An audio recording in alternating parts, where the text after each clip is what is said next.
Hello, everyone. Welcome to a Friday night, legication style, right? We are Freedom Friday, and this is something completely different. We are going to kind of touch on some stuff that I've talked about a little bit before, but I have not broke into deeply. Before I go any further, I want to go ahead and introduce my panel. As always, you guys know who's always going to be with me. Terry at Ironton Auditor. Terry, how are you, sir? I'm doing great tonight. Hopefully everybody else is too. I'm happy to be here as always. Hello to everybody in the chat. And that's where you'll see me tonight. I'm just going to kind of hang in the background and let these two gentlemen have a conversation. Absolutely. And hopefully we can stay on task with the chat and stuff. You guys know how I am. I try my best. Okay. But I'm also joined with my man, as always. Glad to see him back. I want to see it in the chat right now. I want to see everybody in the chat right now say, welcome back, Bits. We got to see this because Bits is back, folks. Bits, how are you?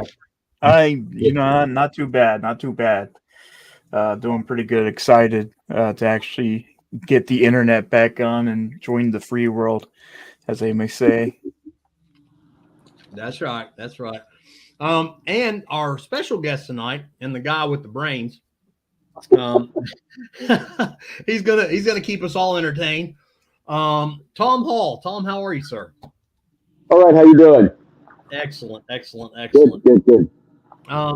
Just a couple things I want to kind of do a little bit of intro house cleaning, so to speak. A couple things.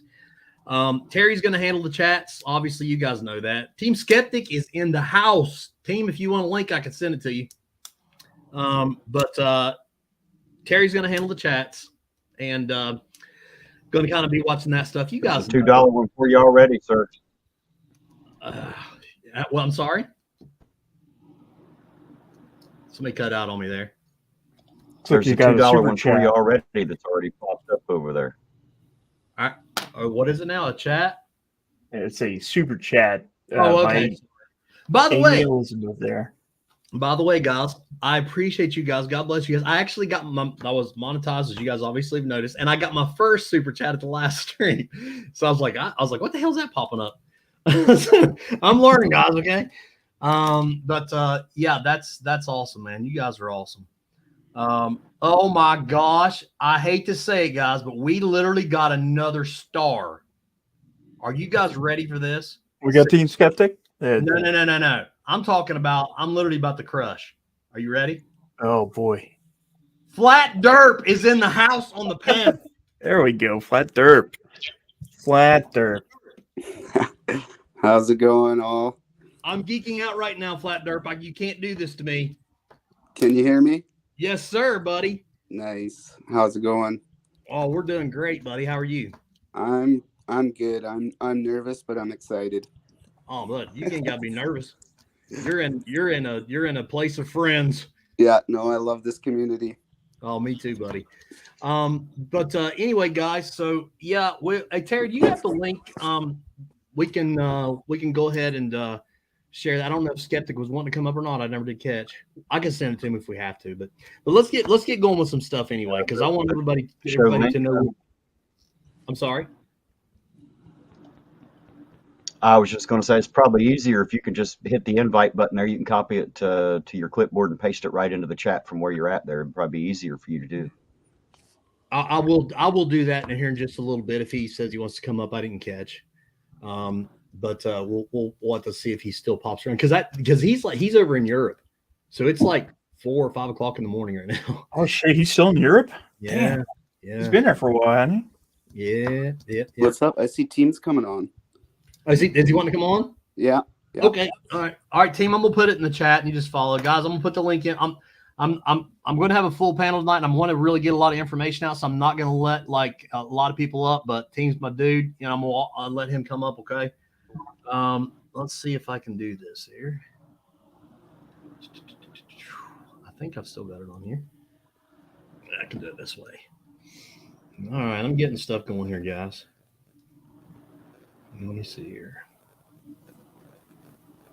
I don't know about you guys, but I feel like I should bow or something, having these great names up here on the screen with me. But I'm geeking out right now. How's it going, Ironton? Bits and pieces. I'm doing great, What's Derp, how up, you doing, man? man? How you doing, man? So it's nice to finally hear your actually hear your voice, Flat Derp.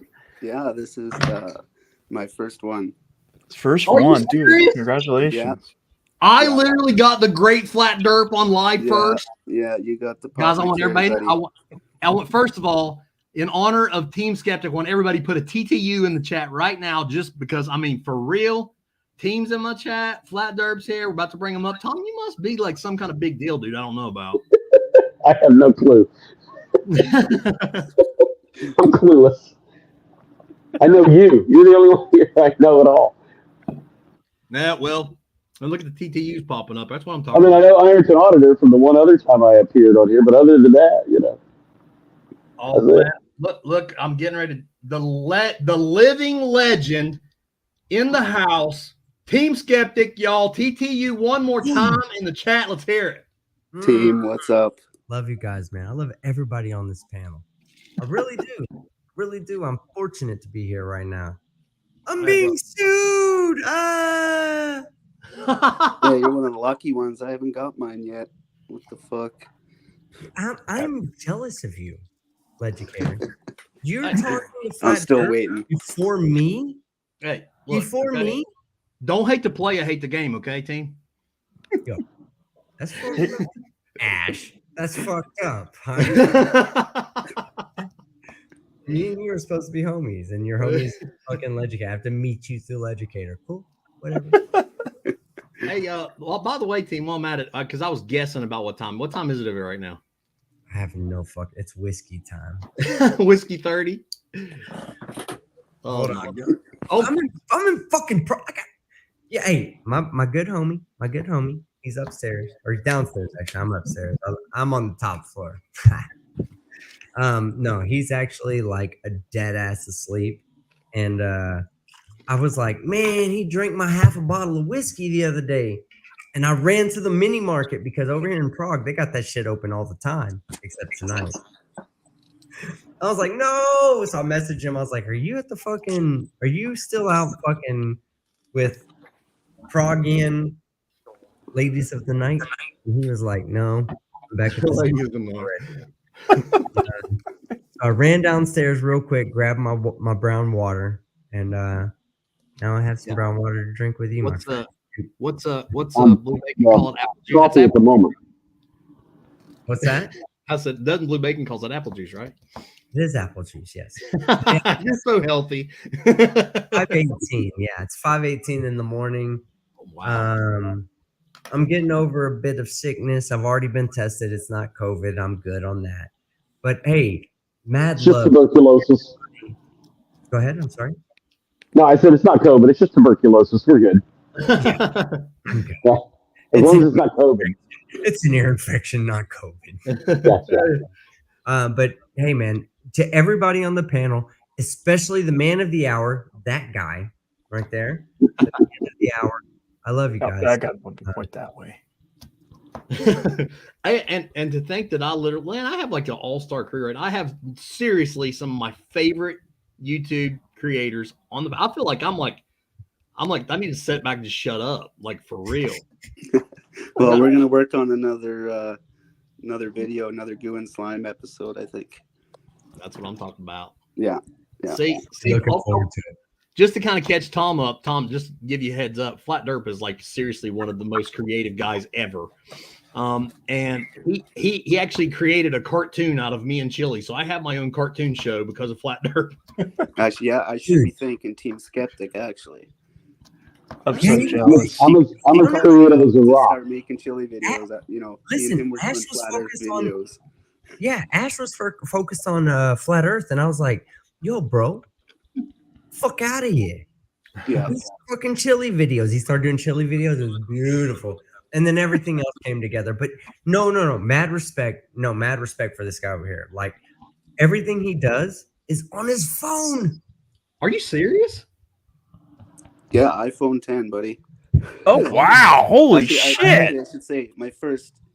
I think I've been going just over 2 years. My first year, I was doing everything on my iPhone 6, which was a piece of crap. Then I upgraded. So wow. So you do all that artwork right there and just palm your hand. We need to get this guy off the streets. He does homeless videos. Like, get him off the streets, put him in a mansion where he belongs. Dude, and I'm gonna say this too, because I know that we're probably gonna get some of the skeptics. Because Skeptic, seriously, he's like the rock star of this. I mean, seriously. No. You guys. Yeah, he's the pro here for sure. But you know, we're probably gonna fill up this chat. We got 87 in the chat. I want to break 100. Look at who we got, guys. You need to break 100. Hold on. Let me reshare the. Hold on. Yeah. Goal is to beat Chili streams, right? It shouldn't be hard. You're already beating Chili streams with 1,000 subscribers. What are you talking about? Like, no shit. He's such a piece. That guy is a piece of human trash. Subhuman trash at this point. Like, I don't man. He's certainly unique. Just like trash. Unique. Oh wow. Okay, so listen, I'm gonna get on task here. I have brought Tom on specifically because I wanted to get some real from a real constitutional guy, not one that's self-proclaimed. But when the Ohio State University says you are, that probably means a little bit of something. So, Tom, that's right. So if you don't care to go ahead and just kind of give us a little background, give us a little bit of history, what your credentials are, if you don't mind, please. Okay. Nothing insane. Started off in the military. I did legal work for special operations units. So just don't put me in the legal sort of solar system, so to speak. And then when I got out of the Army, I ended up, long story short, going to Ohio State, and I was a history major. And I took every elective I had was history. Every credit I could squeeze in as history, I did. So I actually have about 3 times as much credits in history as required for a major, and I have enough credits in just constitutional history to be a separate major. So I in shorthand, I tell people I have a constitutional history degree. That's sort of shorthand. There is no such thing technically, but I have enough credits to just earn that. So that's why I say that. But it's shorthand. But I don't, because we're sort of in a YouTube environment and the trolls and all that kind of thing. I want to make it very clear. Started off in the Army doing legal work, and then got out and studied constitutional history at Ohio State. Then from there, ended up doing a little bit of legal work here and there. Did a year of law school, where the only A I got was constitutional law. So, like I said, that's why I'm not an attorney, I guess. But no, I just didn't juggle single parenthood with law school, and so I'm not a lawyer. But I've taught Tea Party groups constitutional history. I study it sort of as a hobby. I just got back last weekend from the Gun Rights Policy Conference in Dallas, where we had several attorneys there that argued before the Supreme Court. Hung out with them, got to discuss some things with them, heard their lectures, and bought their books, and got to hobnob with some of my the guys I geek out over, and so got to do some of that. And so it's a world that I revolve in. So it's a small bit of credentials, to be honest. The credentials aren't really crazy, but it's a world I hang out in, and it's stuff I study on my own, and it's always been of interest to me. So I consider myself sort of a bridge between your actual guys that do it for a living, your constitutional lawyers. I consider myself kind of a bridge between them and professors and your average guys. So I don't speak their language as well as they do, the true experts. But I think the skill set God gave me was to speak it to your average guy without using legalese. So that's sort of the niche I've found over the years. Is I take it from the geeky bow tie guys and give it to your average guy in a way that quite often I get, okay, So that's kind of my thing. Guys, we just hit 102 in the chat. That is a moment for me that I've never seen thus far. The highest we've been, I think. Good stuff, bud. Chili has 3 times that amount and has 45 times your subs. Exactly. Keep that in mind, okay? That's right. A big deal. That's right. And I had only 1,000 subs. There's no way I broke 100 in the live chat. No, it's probably not hurting that I have Team Skeptic and Flat Dirt on my panel right now, but I'll take it. So, So Tom, let me ask you this, Tom, and I want to make sure that we're touching base on this. So when you got done with Ohio State, the Ohio State, Correct. You were ultimately looking to you wanted to be an apprentice to Chili, right? Like you was wanting to actually go with Chili and have him teach you the right way to do things. Did I hear you wrong when you said? I thought that's what you said. I wasn't sure. Yeah, I think you misheard something for sure. Okay. Sorry. I don't know if he could find the Constitution with a flashlight and there. I'll edit the rest. Yeah. That's exactly what somebody who was trying to be an understudy of Chili would say. No.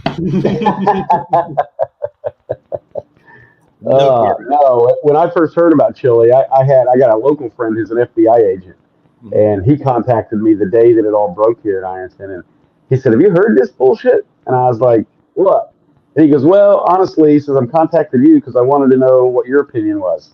And I was like, "What are you talking about?" So he told me, and I went and I watched like, I don't know, 10 minutes of the first video that he did when he got here in town, and then I watched a little bit of that one where he tries to ambush Sheriff Lawless, and I was like, I'm not sure yet if he's full of shit, but his methodology is full of shit.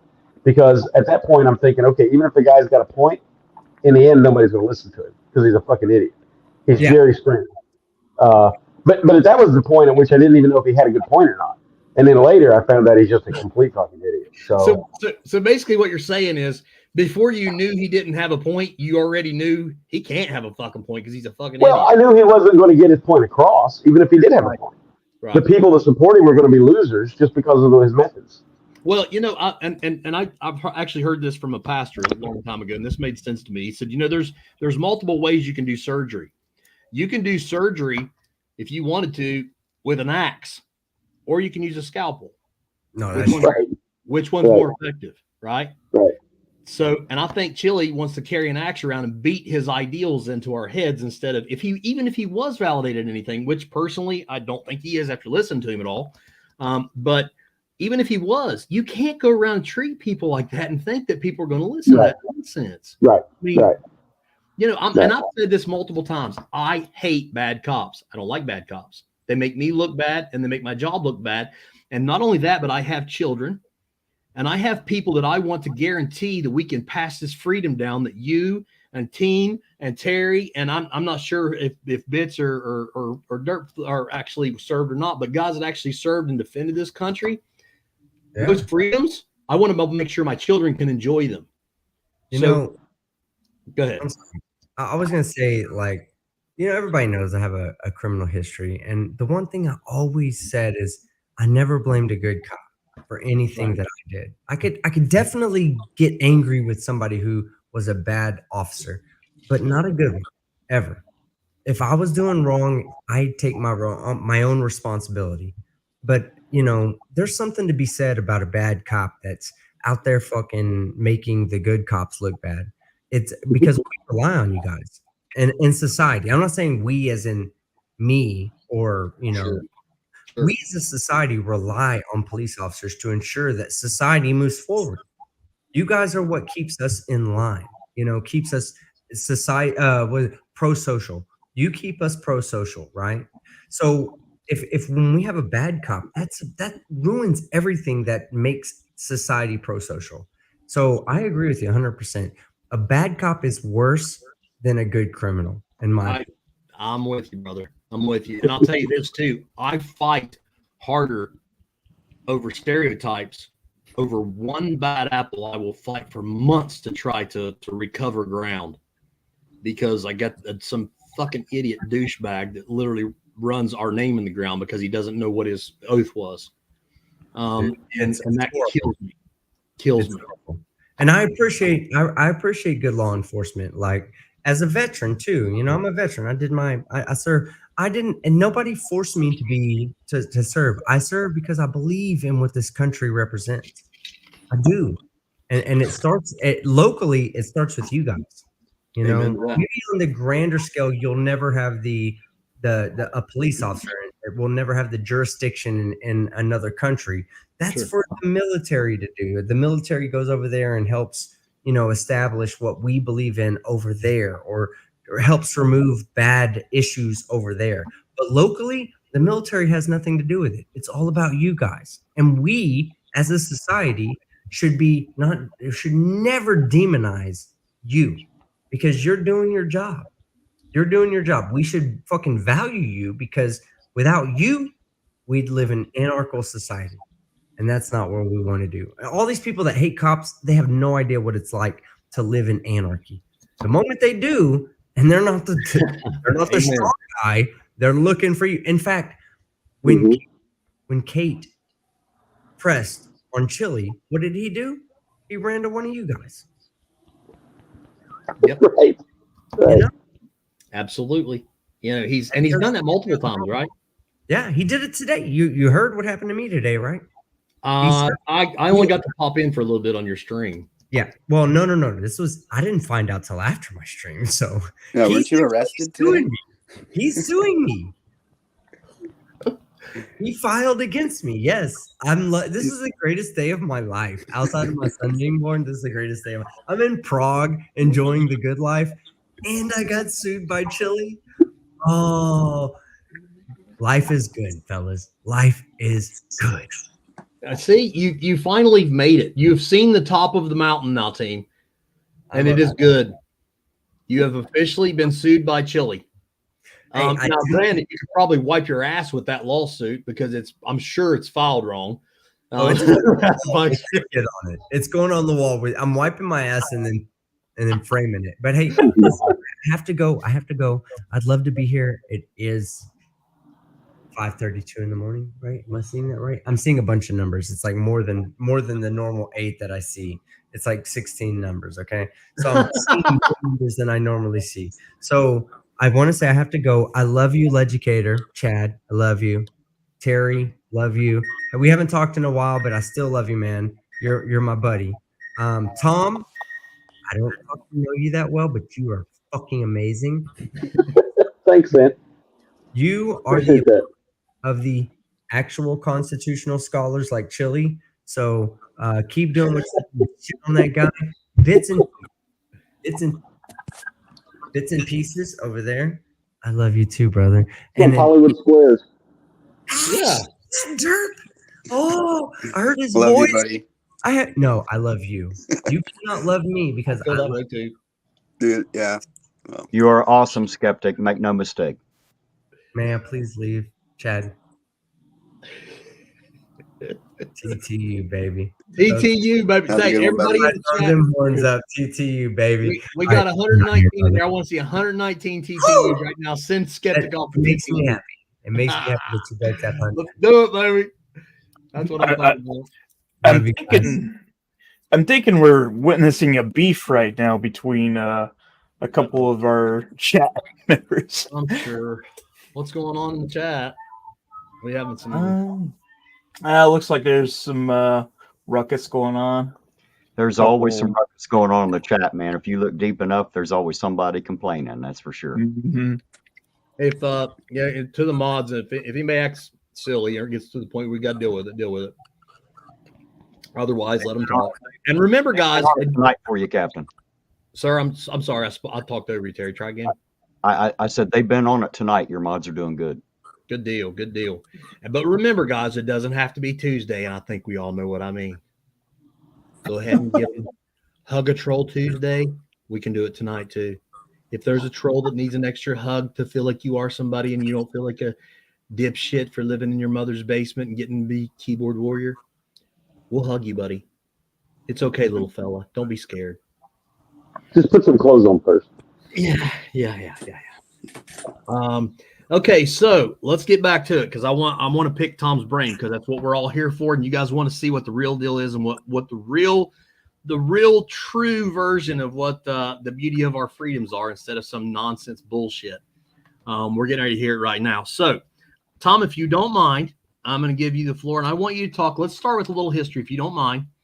Let's talk about why and how we got where we are, and let's go all the way back because we're going to start at the beginning.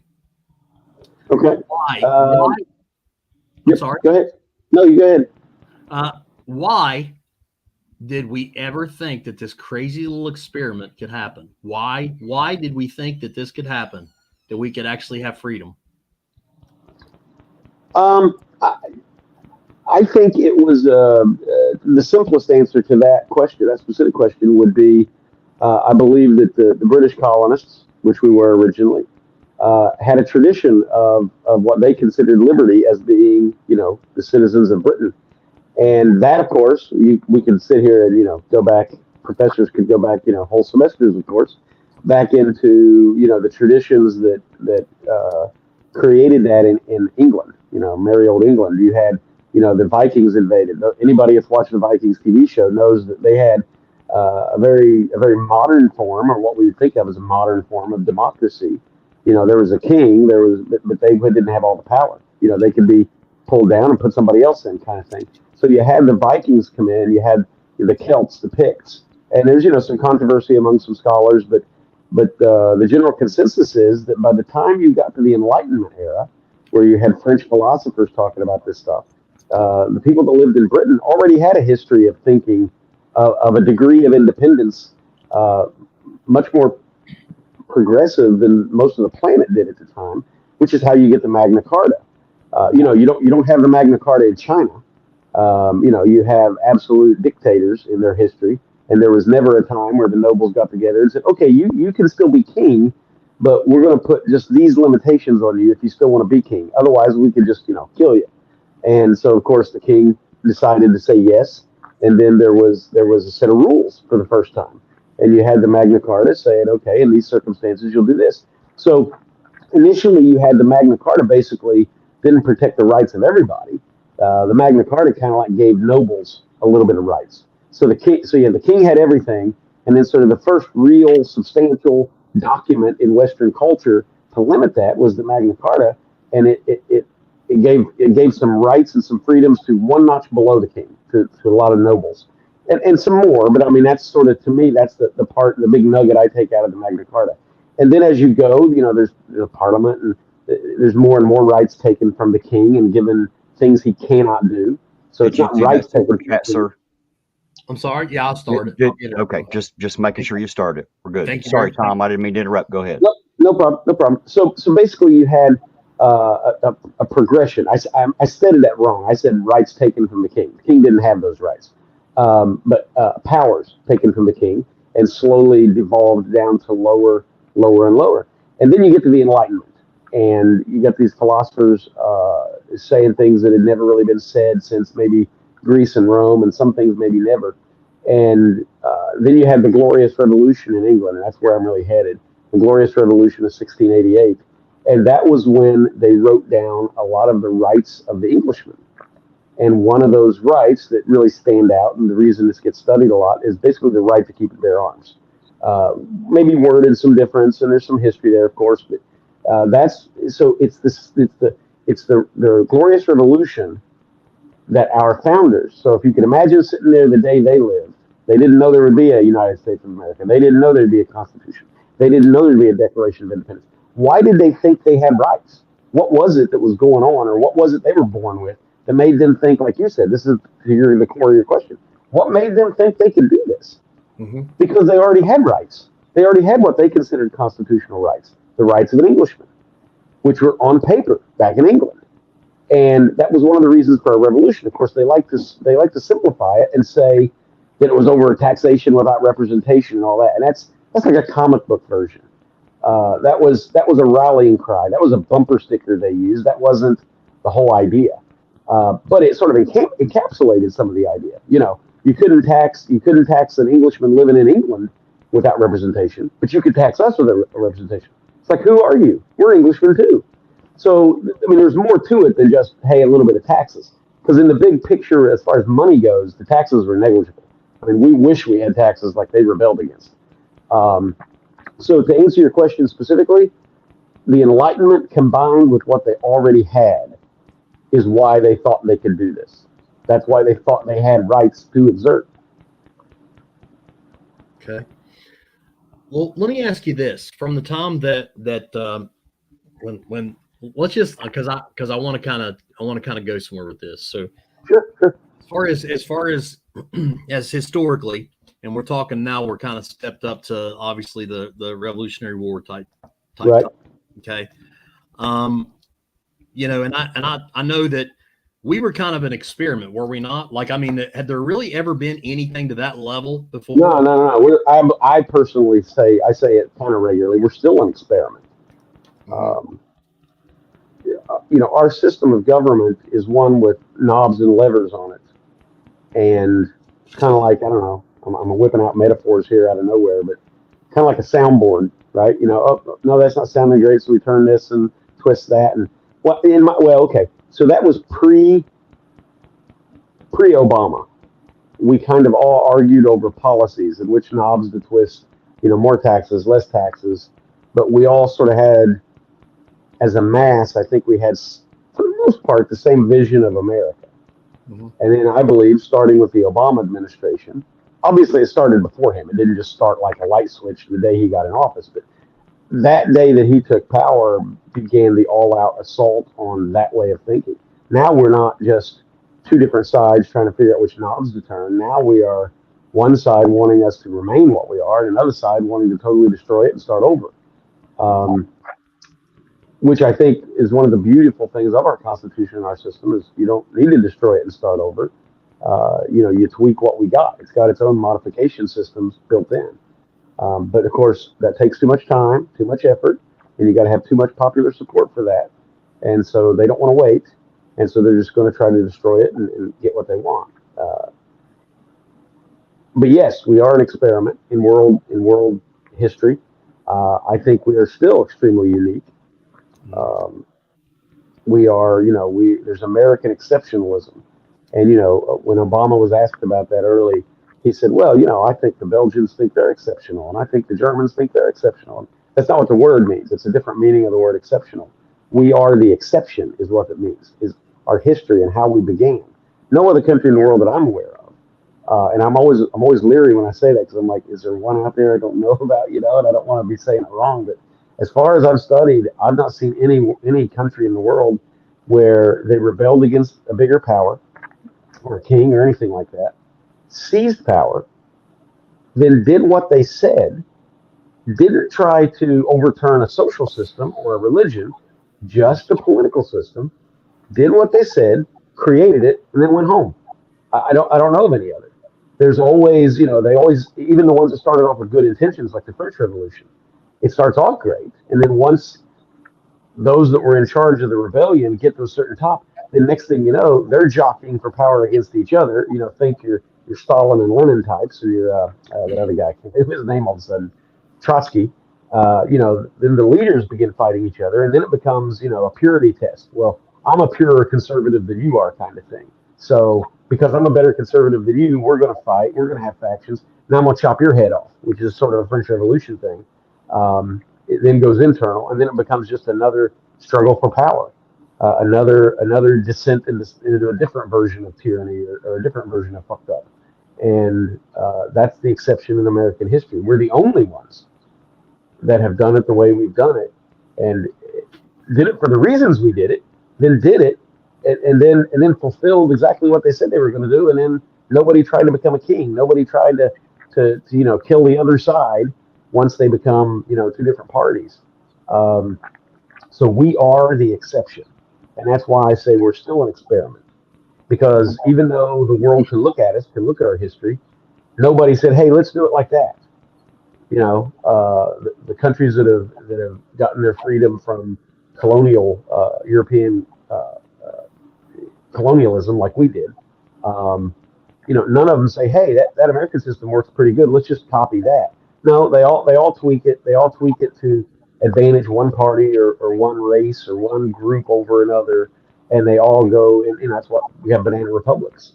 You know, we have that kind of thing in Africa. We got Central South America, because when people are given the opportunity to construct the society, they do it for themselves. And yes, our founders did a little bit of that. Don't get me wrong; they made sure that, you know, but it wasn't a self-interest exercise.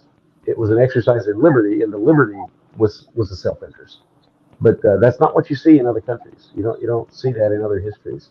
So we are an experiment. We are an exception in world history, not because as a race we're special, a mostly white culture originally, not because we are smarter or better than, say, the Ukrainians or the Latvians or the Lithuanians, right? We're not a superior people. We owe it to a group of people that, in a very specific point of time, did something superior. Well, and I guess that's where I was trying to get at a minute ago, was because we did do something different, and it kind of led us down a path that had never been seen before. So I think that kind of touches on what you said, when basically we really are an experiment. This, to having a constitutional republic that extends the freedoms that we do and the basic practices in a dual system of government, which I want to save because I want to keep these Freedom Fridays going. So I don't want to touch a whole lot on that tonight. We're going to keep digging into this stuff. Bookmark that. But I do want to talk about. I want to go ahead and start talking about the Bill of Rights, and how after we start progressing, we realize what's going on, the Constitution, and we start getting things, and then we start getting into the Bill of Rights, and then we really kind of start seeing what we know of, obviously, of what it kind of transitioned in, or what we know that it turned into. So, how did that happen? How did we go from basically a revolution to a constitution to keep going from there into the Bill of Rights? How did all that happen? Well, because I assume we're talking to a relatively broad audience, and I at least want them to understand. So even if I got people disagree with me, I want them to understand the foundation of what I'm about to say. So, we had a revolution. We kicked off the world's greatest power at the time, and we formed a country. And we had the Articles of Confederation was our first constitution. And it required just about everything to be unanimous. And it didn't, even when it did have power, it wasn't enough power. It didn't keep one state from doing nasty things to another state, all kinds of messed up stuff in it. It was kind of like if you told fifth graders, write up a system of how to govern yourselves. So basically nobody had to do what anybody else said, kind of thing, It just didn't work. So contrary to what I was taught in school even, and contrary to what most Americans are taught in school, in popular opinion, so to speak, it was not a runaway convention. The states were trying to get some things done, and different legislatures were getting together and meeting, and they're like, listen, this Articles of Confederation just didn't work. And so we're going to get together and see if we can do some tweaking, some fixing, whatever. And if I remember correctly, it was 9 out of 13 of the colonies, 9 out of 12 that were sent. One colony didn't send reps originally, but 9 out of the 12 were given specific permission to scrap the whole thing and start over if necessary. So the common progressive lie taught in history, even when I was a kid, is that it was a runaway convention and all the founders could have been hung for treason because they weren't allowed to make a new constitution. Well, first off, even if that were true, the Constitution was nothing but a piece of paper when they walked out of the room. It had to be ratified by all the states. So it's kind of a silly thing on its face. Then when you go back to the original documents, which I haven't, but I've read and paid attention to people that have, relatively recently actually, gone back to all the original documentation, the papers that authorized the delegate to go to the Constitutional Convention. We now have uncovered a lot where it specifically said, if you need to, I think it was, if you need to construct something for the exigencies of the Union. So basically, the extreme circumstances and problems, if you need to construct something, go ahead. So the idea that we have an illegal constitution created by a runaway convention isn't even true in the beginning, because the other states that didn't have that permission originally got it eventually. When they showed up and saw that the other states had said that, they said, okay, cool. So that's what created the Constitution. So you get these guys together, they come up with a new system that we now currently have, and so at that point, the document's written, and it goes out to all the 13 colonies to be ratified, which means I believe it's 2/3 of each one of those states had to say, yes, we accept it, in order for it to become the law of the land. And until that happened, we were still under the Articles of Confederation. So you had it going throughout all the states for ratification. Some of the states passed it very quickly, and you had a couple states that were hanging on, it kind of ready to tip the balance for maybe this will get ratified, maybe it won't. New York State being the biggest one. And that's where we get the Federalist Papers. You had Alexander Hamilton, John Jay, and I'm so bad with names. Anyways, another guy wrote the Federalist Papers, which Alexander Hamilton wrote the majority of them.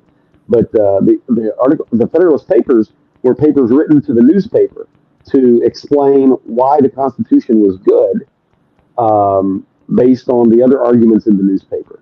So they eventually were considered classics and put together in a book, but they weren't intended to be a book. They were letters in New York newspapers to try to convince the populace to tell the legislature to ratify this new Constitution. So those were called the Federalists. That's why it's the Federalist Papers. The other guys were called the Anti-Federalists. So the Anti-Federalists were worried about our personal rights. They were worried about the infringements that were common to governments throughout history. So they wanted all these concessions before they would ratify. Well, the guys that did the Constitution didn't want to go back and have another convention in order to add to this. Now, here's the really cool part.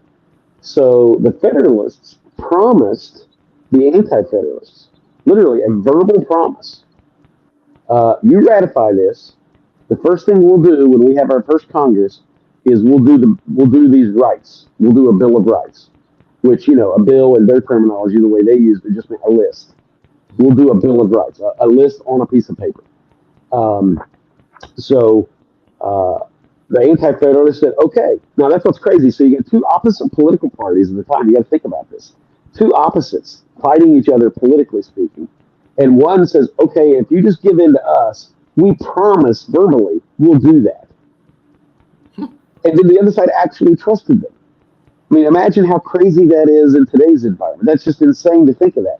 But that's what happened. And so when the first Congress happened, the very first act was they stood up and said, okay, we promised we'd do this. Now we got to do it. And they did it. And so they came up with, if I remember right, it was 16 possible amendments that would be the Bill of Rights. I think it was 16. And by the time it went throughout all the state legislatures to ratify them as amendments, they come back as 10 that were approved. And that's where our Bill of Rights comes from. And they are nothing more than 13 different groups of people saying to the new boss they just created. And I mean, no, wait a minute. I got it because I know where you're going with that, and I want to ask you this. Yep. Tell me who created this boss, and tell me who this boss is. The boss is the federal government. Mm-hmm. Only now we're talking at that moment was given extremely. How did the federal government get created to be the boss? It was created by the document we call the Constitution. It did not exist previous to that. There was no federal government. It was simply 13 individual states. And that's why the Articles of Confederation didn't work. It was a gaggle. It was herding cats. So essentially, the states gave power to the federal government in theory. And I'm just... The states created the federal government. And to me, it's not even in theory. It's in paper. You can read it. You can look right at it. I know what you're saying. I'm saying the easiest way to say it. Okay. So the states or the people of the states literally say, you know what, if we all kind of link together, we can create one kind of umbrella, so to speak. And we can kind of start down that path. Is that how that kind of happened? I wouldn't say umbrella, because I think that connotes for a lot of people an overarching over everything. And that's exactly what it wasn't. Mm-hmm. So here's when I'm talking to just your average dude that is asking me about, because they'll know I'm involved in this and they'll ask me stuff. And I'll say, okay, imagine this. So I think this resonates with just about everybody that's lived in America for more than 5 minutes. Let's imagine you move to a new community. Let's say maybe oil was discovered somewhere, or a new car plant was built in an area that had been rural. So a lot of people start moving to an area that didn't have a town, right? So try to put this in something people understand. So you're moving to an area, you're all creating a little town that wasn't there before. Let's say 10 years goes by. Now all of a sudden you had all those young couples that moved there for the jobs or whatever. Now they've all got kids of a certain age and so forth. You got a lot of kids running around, and so a bunch of dads and moms say, hey, my son wants to play football. And another group on the other side of town saying, my kid wants to play football. Mm-hmm. And maybe another group and another group. Next thing you know, you've got parent-created football teams in different parts of town that don't know about each other. Mm-hmm. Like I said, it's just a metaphor to help people understand.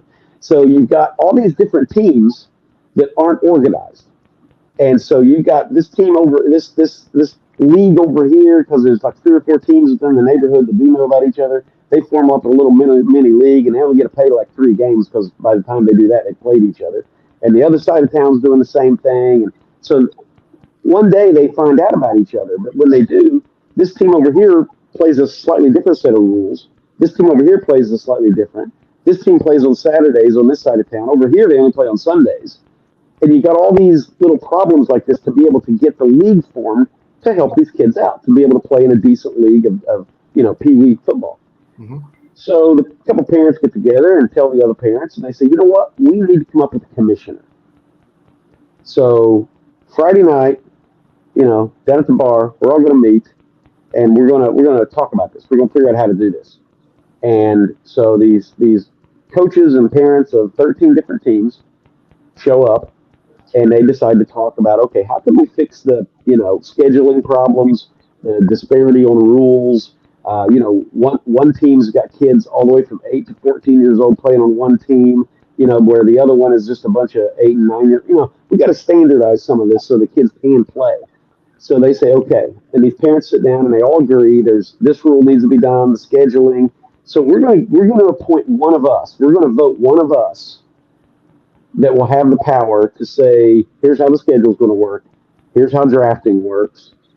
Here's how the rules. Here, you're going to set the maximum amount of hours practice you can do for a child. All those standard kind of things. We're going to create a commissioner.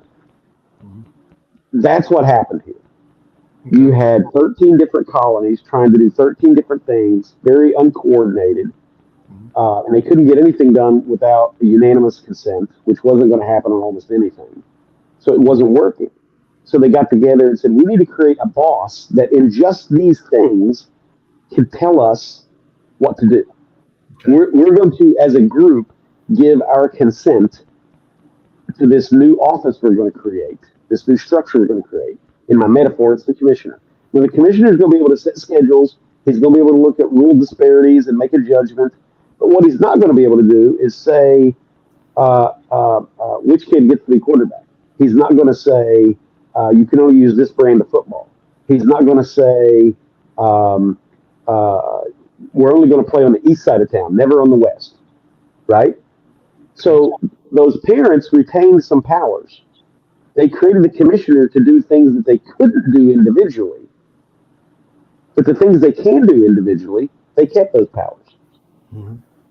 So that's what the states did with the Constitution. They created a new boss. And so, yes, I fell into the trap at one point in my education of thinking that the people created the federal government. The people did not create the federal government. The federal government was created by the states. Okay. And with the power delegated to them by the people. The people create the states created the federal government. And they only gave the federal government certain powers and said, because these are the things we don't do well separate. So we need you to do those things, like make one set of money, because they had 13 different kinds of money. And, you had things like, and I may have my states a little off, but you'll get the idea. Like you had things going on where North Carolina was trying to ship its tobacco up to Virginia, where the major ports were, to get shipped out of Virginia to go abroad, and South Carolina. And it may have been cotton, but you'll get the idea. And North Carolina in the middle is like, hey, you're going to ship that stuff through us? Okay, we're going to tax it on the way. Right. You had little digs and jabs with each other, and you had all these kinds of things. So, yes, to go back to your original question, it's the boss created was the federal government, and it was created by the states and by their consent. Okay. Let me ask you this, and I want to. The reason why is because the reason why we're doing this is I'm trying to bring light to certain things that have kind of become in this community, this YouTube community. There's been a few things, obviously, with the auditors and different people that do certain things. And it's kind of like, it kind of turns out to be like police versus auditor type thing or whatever. But I don't see it that way, because I'm a little bit, there's a lot of people that kind of are like hesitant to really believe me, but I think, because Tom, you probably know me better as far as my devotion to liberty than probably anybody else, because you and I have spent many, many late night hours discussing how deep our American blood goes, so to speak, right? In your pre-celebrity status, yes. I'm definitely not a celebrity. But I want to talk about, and I'm gonna pick a handful of the Bill of Rights, and I want to talk about a little bit, a quick sum up of what each one of them kind of means, your experience with them, and let's kind of communicate that a little bit, okay? All right. So let's just start with number one. Let's just talk about the 1A. Let's get that one out on the table. Freedom of religion. Absolutely. Well, freedom of speech. Yes, absolutely, all of it.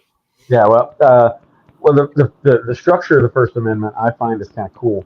It says Congress shall make no law. Of course, that's a pretty easy to understand statement that we overcomplicate. Respecting an establishment of religion or prohibiting the free exercise thereof. So first things, religion. Sure. Or abridging the freedom of speech, or of the press, or of the right of people to peaceably to assemble, or to petition their government, right? So there's 5 parts to the but check this out. And I remember hearing this for the first time, and I was like, that's pretty cool. And I may not say it as cool as what I heard, but the beginning is inside. It's as interior to a human as you can get, right? It's your conscience. It's your core beliefs about life and the world around you. The next one is your freedom of speech. It's that coming out, right? Then the next one is the press. So now it's coming out to the masses. And then the next level is to assemble. So now it's the masses coming together. And then it's the masses speaking to the higher power, to the government, the higher earthly power. Right. But I think the structure of how that was written, how it just goes from inward to outward, is just really cool. And I hadn't noticed that until I heard that once. But but as far as the freedom of religion, I mean, it's real simple what it says there. And, the people that love to hold on to that separation of church and state line, that's nothing but a letter from Thomas Jefferson to someone that wrote him a letter asking a question in a Baptist church. First off, let's assume what they say is absolutely and 100% true about what Thomas Jefferson meant. Thomas Jefferson wasn't even in the Constitutional Convention. Right. Thomas Jefferson didn't ratify the Constitution. Thomas Jefferson didn't write the First Amendment. What Thomas Jefferson said is absolutely fucking irrelevant to the issue. I mean, I look up to the guy and I read his stuff, and there's a lot of things to admire about him and a lot of things to really not admire. But the point is, separation of church and state, or that wall of separation written in that letter, is absolutely irrelevant to constitutional law, except that we had a Supreme Court justice decide to bring it in and put it in a decision. Otherwise, because I mean, imagine you were one of the guys that actually helped write this, and you were part of all the different legislatures that got together and discussed it and ratified it, and then one phrase in a letter from Jefferson trumps everything you did. It doesn't make any sense, right? This country was created by a consensus of hundreds, if not thousands, of individuals at that time, even. So why a phrase from Jefferson is supposed to trump all that, I don't know.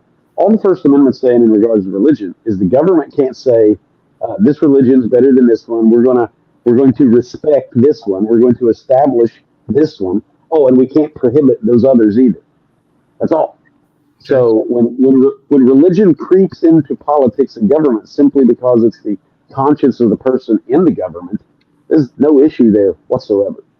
Now, if they say, go ahead. The big one that I really want to touch on, and you probably know. Okay. All right.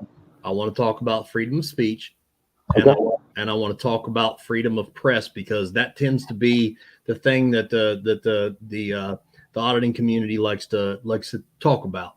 And what they're going to find odd is that I'm going to probably agree with them on some stuff, because I've said this openly before.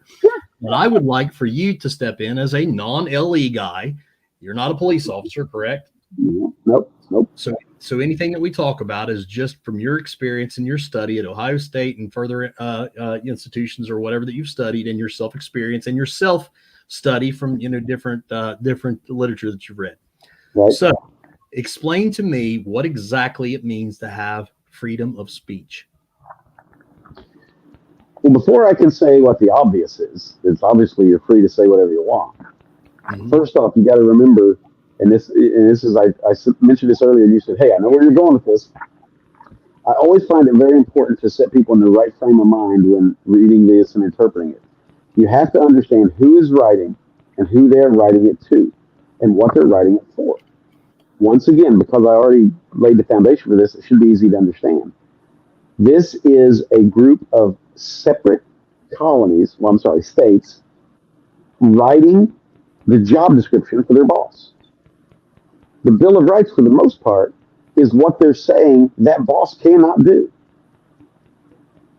So this is saying, the beginning of the First Amendment, Congress shall make no law. And then you like ... down to the part we're talking about, abridging the freedom of speech. Now, abridging is to cut, to edit, to make shorter, right? Without going into researching what they meant exactly at that time. I mean, that's what the word means today, even. So they can't make a law abridge it. It doesn't say you are free to say anything you want, anywhere you want, and have no consequences. Mm-hmm. It's saying the government can make no law that does that. Okay. But that doesn't mean your employer can't. That doesn't mean the principal at school can't. Mm-hmm. Okay. Yeah, there are consequences for your speech. Exactly. If you but, got, but the government can't be the one coming in and saying, you can't say that, we're going to put you in jail. There you go. Okay, yeah. So I guess to summarize this, who is that directing to? Specifically the federal government. So specifically at the time of its drafting.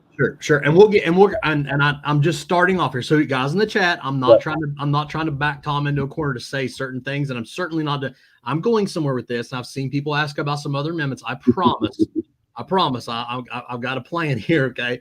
And it's all going to come out that there's okay. But at the time, we are saying that Tom is the federal government and I'm a citizen.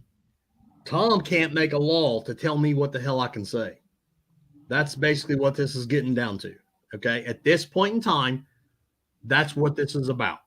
Okay. Right. It has nothing to do with Derek at Derek's house and Tom coming over. I'm sorry. I come over to Derek's house and I'm an asshole.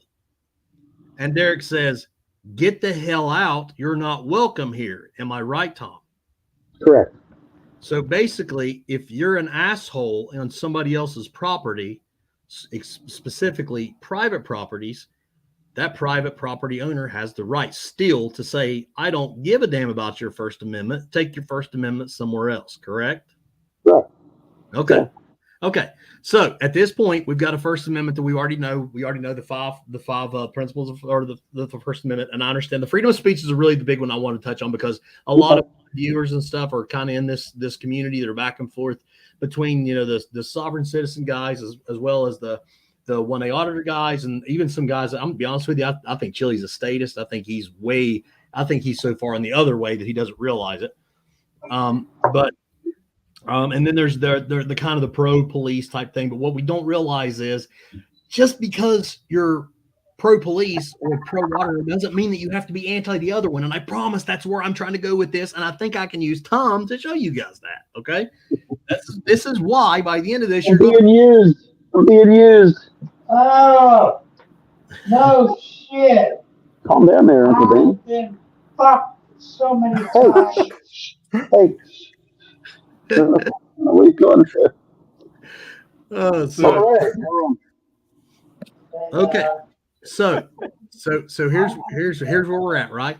So we got our First Amendment established. Okay. We talked about the freedom of speech. That's really where I wanted to go to. Now you've given me a freedom of speech, but how can I guarantee it? This is where the second. Well, I mean, okay. If I understand what you're asking, the government would guarantee it by restricting others from not passing laws themselves. Right. So they're guaranteed by judicial review from the government, and then if anybody else is infringing on it, they can potentially, based on the context of what we may or may not be talking about, pass a law saying, like, for instance, you're exercising your right to free speech in a way like on a public street. And Bob, who lives on that street, hears you and walks out and punches you in the face to stop you from talking. Right. Okay, that's assault. So there's a law that says he can't do that. I mean, is that what you're talking about? No. I'm going to the fact that the state or the government can't pass a law to prohibit. How do we guarantee that? How do we guarantee that we can keep the government in check? This is where number 2 comes in. in the Second Amendment? That's where I'm kind of transitioning. Oh, well, I think what first should come into play, and I think what the founders had envisioned would be the first stop to this problem, would be the 10th Amendment. The 10th would say the states have power to tell you, federal government, where you can't pass that law, and we're going to ignore it. Because one thing almost nobody understands is that the power of the Supreme Court to say this is or is not constitutional was not given to them by the Constitution. That is a power they seized. So our founders did not specifically say, at least, that those powers would lie with the court and the court only. I believe they thought nullification, state nullification, was part of the legitimate form of this. Now, that's controversial even among people that think like I think and that I learn from. There's some of them that would bristle at me saying that. But when I look back at the time and I see that they didn't write any judicial review powers for the court, but yet they did write the 10th Amendment saying before the powers we skip, you don't have. Yeah, go ahead. I'm kind of going in an order here for just for the sake of it. So let's touch on the second, because I have a lot of controversy on the second. Well, okay. So all I was going to say there to get to where you wanted me to go, anyways, to get to the part you wanted me to get to, is the Second Amendment is the power of last resort, though. Sure. So that's why I was saying I believe the 10th, but I wanted to explain what I meant by the 10th Amendment. I believe should have come first as far as how we would stop overreaching in the federal government. It's never been used that way, but I believe that's what the founders intended, was nullification of the state, saying, listen, I can cite right here, you federal government don't have this power. We, Ohio, are going to ignore that law. Okay. And there's a lot of controversy over that, but that's what I think they intended. Sure, there is. The 14th Amendment kind of kills that. Which I don't want to talk about that right now. Yeah. Let's talk about the Second Amendment. Tell me why that we have a right to keep and bear arms in this nation. We have what our founders referred to as the right to keep and bear arms because they had it. They had it as Englishmen. It's part of the rights of Englishmen. So it's something that pre-exists the Declaration of Independence. It's not granted by the government. And as a matter of fact, when you learn how to read the Second Amendment, and I mean, I'm not claiming to be the ultimate expert at all, but there's a lot of guys that I sit and listen to and learn from that will talk about how it's written poorly. And I'm like, I don't think it's written poorly at all. All you got to do is understand. And I think in pictures in my head like this, right? I literally think of 13 dudes sitting around a table talking to a 14th guy saying, okay, here's your new job. And what he told him was, he said, hey, a well-regulated militia being necessary to the security of a free state, the right of the people to keep and bear arms. It doesn't say we're creating the right to keep and bear arms. It doesn't say this is about the right to keep and bear arms. It refers to it. Mm-hmm. It refers to it because it already existed. Mm-hmm. Right? It's like saying because Americans have a right to drive their car, they also have the right to buy gas. Right? I mean, it's referring to something that's part of it. So they're talking about. So you're talking about like implying based on this happened, so it's already implied that this is obviously part of it. Well, sort of. I mean, that wasn't a great metaphor I used, but I mean, the point is, it's already embedded. They're not saying we're going to now promulgate. We're now going to publish the right to keep and bear arms and put it in our documents. They refer to it because it's such a common understanding. They didn't write an amendment to say the people do have the right to keep and bear arms. It was so understood that it was just there. They just referred to it. A well-regulated militia being necessary for the security of the free state, the right of the people to keep and bear arms shall not be infringed. They could have easily said the right of the people to keep and bear arms shall not be infringed because we may need a militia one day because we want to keep our states free. Mm-hmm. I mean, that's all it's saying. It's saying it in the way they spoke then, but I don't think it's poorly written at all if you understand who is talking to who. And I think that is the biggest problem, even in, like I said, the people I listen to, is when they're interpreting this stuff and expounding on it, they don't seem to grasp that fundamental part of who is talking to who. This is the states saying to the new boss, here's what you can't do. And they're saying, by the way, now you got to remember, these were also states that were being invaded by Indians and maybe the French historically recently for their time. So when they said necessary for the security of a free state, they meant against the tyranny of this federal government we're creating. That was kind of a a prod to this new boss. And it was also Indians, the French, or any other foreign invaders, because there was no standing army, and our founders were against the idea of a standing army. So there was no plan to have a standing army. So they're saying a well-regulated militia being necessary for the security of a free state, the right of the people to keep their arms shall not be infringed. So when you understand who's talking to who, it's a very simple concept, and it is not about collective rights. If anything, it's about a state's right to maintain the right to keep and bear arms, so that when it needs a militia, it can call one. And it's not talking about the National Guard either. Right. Yeah, because I think that term kind of gets thrown around too, as if the National Guard is talk about the militia, but that's actually a separate thing. So, and I don't think a lot of people understand that either. So, real fast, because I'm going to go ahead and put my camera in your face, Tom, and I'm going to go ahead and put my microphone in your face because, well, I have the right. Okay. Okay.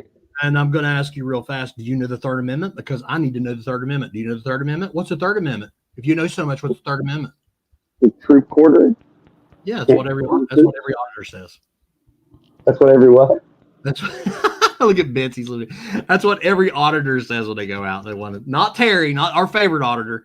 But they say, do you know what it is? Is that what you mean? Actually, that's what they want to do. They actually go out and challenge police officers and other government officials to tell them what the Third Amendment is. Of all of them they could pick, they pick the third. Well, that's just a gotcha because almost nobody pays attention to it. Yeah, it's never been used.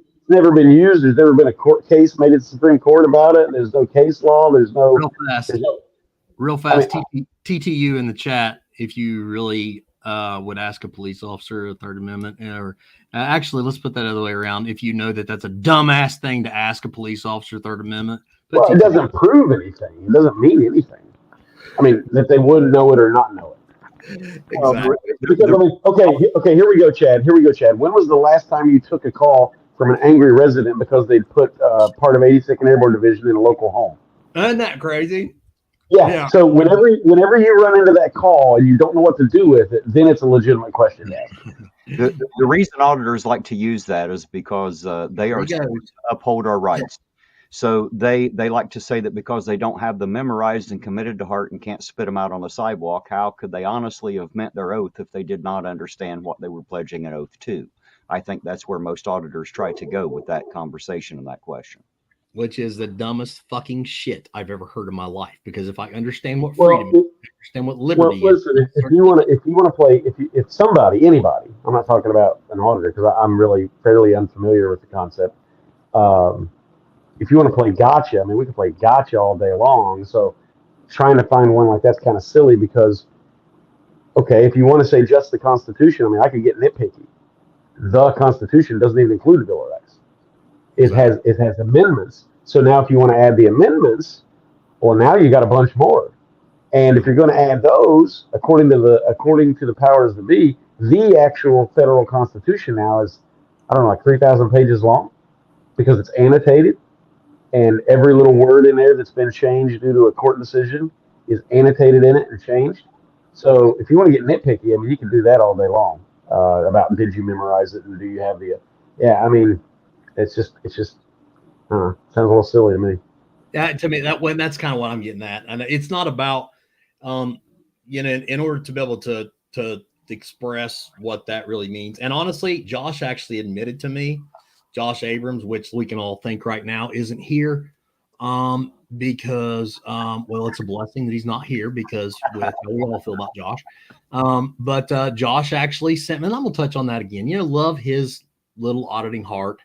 He sent me that little postcard that said, back to blue, and that really meant a lot to me. He actually told me that I was kind of his hero, you know what I mean? All that stuff. So, and by the way, that's complete bullshit. I made that up and Josh laughed his ass off about it. But nevertheless, I thought it was funny. But let's move on with this. And actually, Josh is not a bad guy. He's just, he's special.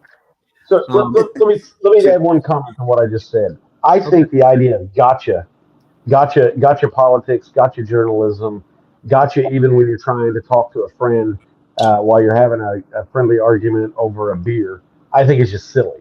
That may be fun, but gotcha moments don't prove anything. So I just find it a little silly. I agree. I agree with that. And I think all of us. It's not a mature way to discuss. It may be fun, and you may be able to laugh against a friend or laugh at a chili, but in the end, it doesn't gotcha as a strategy is just kind of silly. Got you. No, I had to See what you did there. Yeah, see what you Okay, did there. so let's jump ahead, and once again, we're going to do these on a regular basis. I'm bouncing around to the ones that I know have been addressed and stuff in the communities and stuff. So let's go ahead and talk about what is the 10th Amendment, and explain a little bit about what that means, because there's been some discrepancy and people having their opinions on this. So I want to hear what you think from a constitutional standpoint. That what is the 10th Amendment?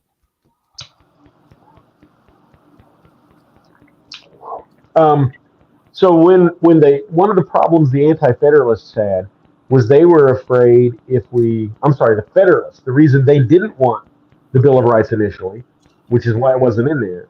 And then the Anti-Federalists were like, whoa, you need some stuff written down, the stuff that we know governments like to tyrannize on, so to speak.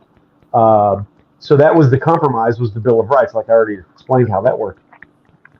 Well, the reason the Federalists didn't want to have a Bill of Rights or write any of them down was they were afraid, and this has come true, I think they ended up being right, that if we write them down, then future generations are going to think that's all the rights they have.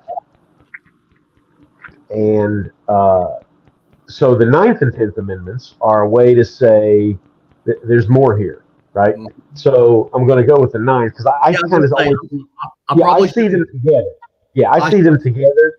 I shouldn't skip the 9th real fast. Just to clarify, I shouldn't have skipped the 9th because it obviously they're kind of play off each other. But let's. Yeah, I think this actually proves the point that the states created too. So it says the power is not delegated to the United States by the Constitution. So if we didn't give you these powers in this Constitution that we just wrote, or we didn't prohibit by it to the states. In other words, we didn't say that the states couldn't have these powers, are reserved to the states, respectively, or to the people. So in other words, if their powers are already held by the states still have them, unless we gave them to you, federal government. And the powers that we don't have, that the people didn't even delegate to us, the people still have those. Oh, okay. Hang on, because you're right where I want to talk about. I want to stop you. You said something right there. I want you to say it again. The powers that the states already what? The powers that the states already had that they did not give to the federal government in the federal government's creation in the Constitution stayed in the states. Okay. But the states got those powers from? The states get their power from delegated to the people. So imagine a pyramid, like a food group pyramid. And the bottom level is all the rights that have ever existed under God's creation. The people have those. There's no government, just the people. They have all the rights because there is no government. Well, then they get together and say, almost like the 13 states did, we kind of need somebody to keep us from killing each other all the time, and so forth, so on. So they create governments, and that's in the Declaration of Independence. Governments are instituted among men, blah, blah, blah. So they delegate some of their personal powers in order to create a government. Mm-hmm. Well, then we call that the state governments. By the way, the rest of the world uses state to mean nation, right? You ever notice that? Sure. We call states, but we think of them in terms, literally, we think of them as counties. But the United States of America are 50 nations that have created in America. That's what the United States of America means. So, you've got power is in the people, given by God. So God gives the power all the way to the people. The people then said, let's have some order in our lives. So they create governments. They delegate some of their powers up to a higher power, which means they have to give that power up in order to create a government. Then those governments, in our history, those governments got together, 13 of them, and said, we need to create another one. And they give some of their powers given to them. If it was not given to them, they could not give it to the federal government. Okay, so wait a minute. Because you're right on what I'm trying to touch at. So what you're telling me, and correct me if I'm wrong, I'm gonna paraphrase. And once again, I'm not asking people their spiritual beliefs or anything like that. Please bear with me. This is just what we're saying based on the founding fathers, so to speak. Okay. So God gives man rights, freedoms that we know of, right? Birth freedoms, whatever we want to say, right? Okay. So then we decide to guarantee that everybody, strong and weak, would have certain rights and freedoms to be equal. We have to start guaranteeing that there be laws in place to do so, correct? Yep. I mean, and once again, I know I'm Well, completely. that's what the creation of a government is. Exactly. Okay. So essentially we knew that those God-given rights had to be kind of monitored in order to guarantee that we would have equal freedom across the board, which is why we create a government, correct? Correct. So at that point, when we and I'm jumping way ahead, okay? At that point, when we do that and we elect officials in positions nowadays, we are still taking those original God-given rights that we had, and we are going back to our roots, so to speak, when we founded a government in order to guarantee equal freedoms to everybody. And then what did we do? We elect officials as good stewards over those things. Is that basically? That's the concept, yes. Uh-oh. Oh, no. So people like Archangel for Truth, it says that there ain't no law except for what God says. So when we all got together, Art, sorry, buddy, but we decided that that's not the way it works, because we got together and said, hey, got an idea. We're going to create something together so that we can guarantee grandma has the same rights and liberty as the strong 25-year-old guy. That's why we have laws. And guess what? State law was still from the people. The 10th Amendment said that we had the right to be able to add the state law. So your speeding is completely constitutional. If you speed, you're breaking the damn law, period. I don't care what you think's wrong. That's the way that the founding fathers meant it. That's the way that our beautiful dual system of government and our beautiful constitutional republic meant it to be, period. You don't have to like what the state laws are, but there's still state laws that were trickled down from those God-given freedoms and rights. They were created for a reason with a purpose. You may not want to hear it, but it's true. Period. So I'm going to, because of time, and I want to open stuff up, Tom, I want to ask you this, and we're going to keep this up and we're going to keep going this, but I want to ask you something. Is it against the law to speed on a public highway? If that's what the law says. Okay, so is it unconstitutional for a state to create a speed limit? No. Okay, so that's not. May I ask a question here? Wait a minute, Arch is saying me I'm wrong again in all of his infinite wisdom. So either way, it doesn't matter because he's got chili on the brain. May I ask a question here? Yes, while sir. you're at this point, if people decide, and I'm talking about we the people, if we actually were united, as apparently enough of us were in the beginning to set all of this up, we were to unite like that again. If people didn't like the speed limit, they can change all of that. That's what uniting as the people is all about. We the people have all the power, but we only have the power united. While we're fighting amongst each other, we have zero power. The government has it all. And get this too. That's it's not I the person, it's we the people. Absolutely. Tom, you're right up my alley, but that's what I'm talking about. But let me clear this up. First of all, the most simplistic way of addressing that, Terry, is at our voting polls. That's what those are in theory for. We elect our legislators, right? So that's the first way. And then our First Amendment literally gives us the power of petition as well. So we could actually petition the government should we need to go back that far. But the reality is, for people to tell you that it's not against the law to speed because it's not a God-given right, it's nonsense. No, it's complete nonsense. Are you sure are you sure that's not the 11th commandment? Thou shalt have the right to speed. Oh, sorry, I missed. Well, not only that, I think the easiest way to illustrate things like that are just to say, okay, so let's assume you're right. How fast is God allowing you to speed? and in what kind of vehicle? Since it's God-given. All the way to the red line, Tom. All the way to the red line, I would imagine. Bud Well, just but the red line in what? An SR-71 Blackbird? I guess whatever you happen to be piloting, driving, or operating the sea. Well, okay. So if somebody says that to me, then my next statement would be: so God gave you the ability to endanger everybody around you. No, He didn't. I don't know. I mean, not any God I know of. right. Now let me ask you this, because I want to touch on this a little bit too. So here's what I'm. Well, by the way, so to finish that thought, so because you can't do unlimited stuff, which would endanger others, there is a line. Right. And because God does not speak to us directly audibly, we are given the power to decide where the lines are. We may be wrong, and we could argue about the right and wrong of it, adjusting the line here and there. But in the end, God gave us the power to figure this out. And if you don't believe that, just read the book of Judges. It's pretty obvious. He gives people the power to govern themselves according to His law. So according to His law, we're not supposed to be killing each other. Well, we're not supposed to neglect each other. Shoot, in the Old Testament, if you just what is it like? Your cow gores this dude, and you got to pay for that. It's not, you're not allowed to endanger others by your neglect. Mm-hmm. So sure, being able to travel at a speed is a God-given right. Mm-hmm. Now, as a society, I think it's easy to say we take what God wants us to do and we put a line somewhere.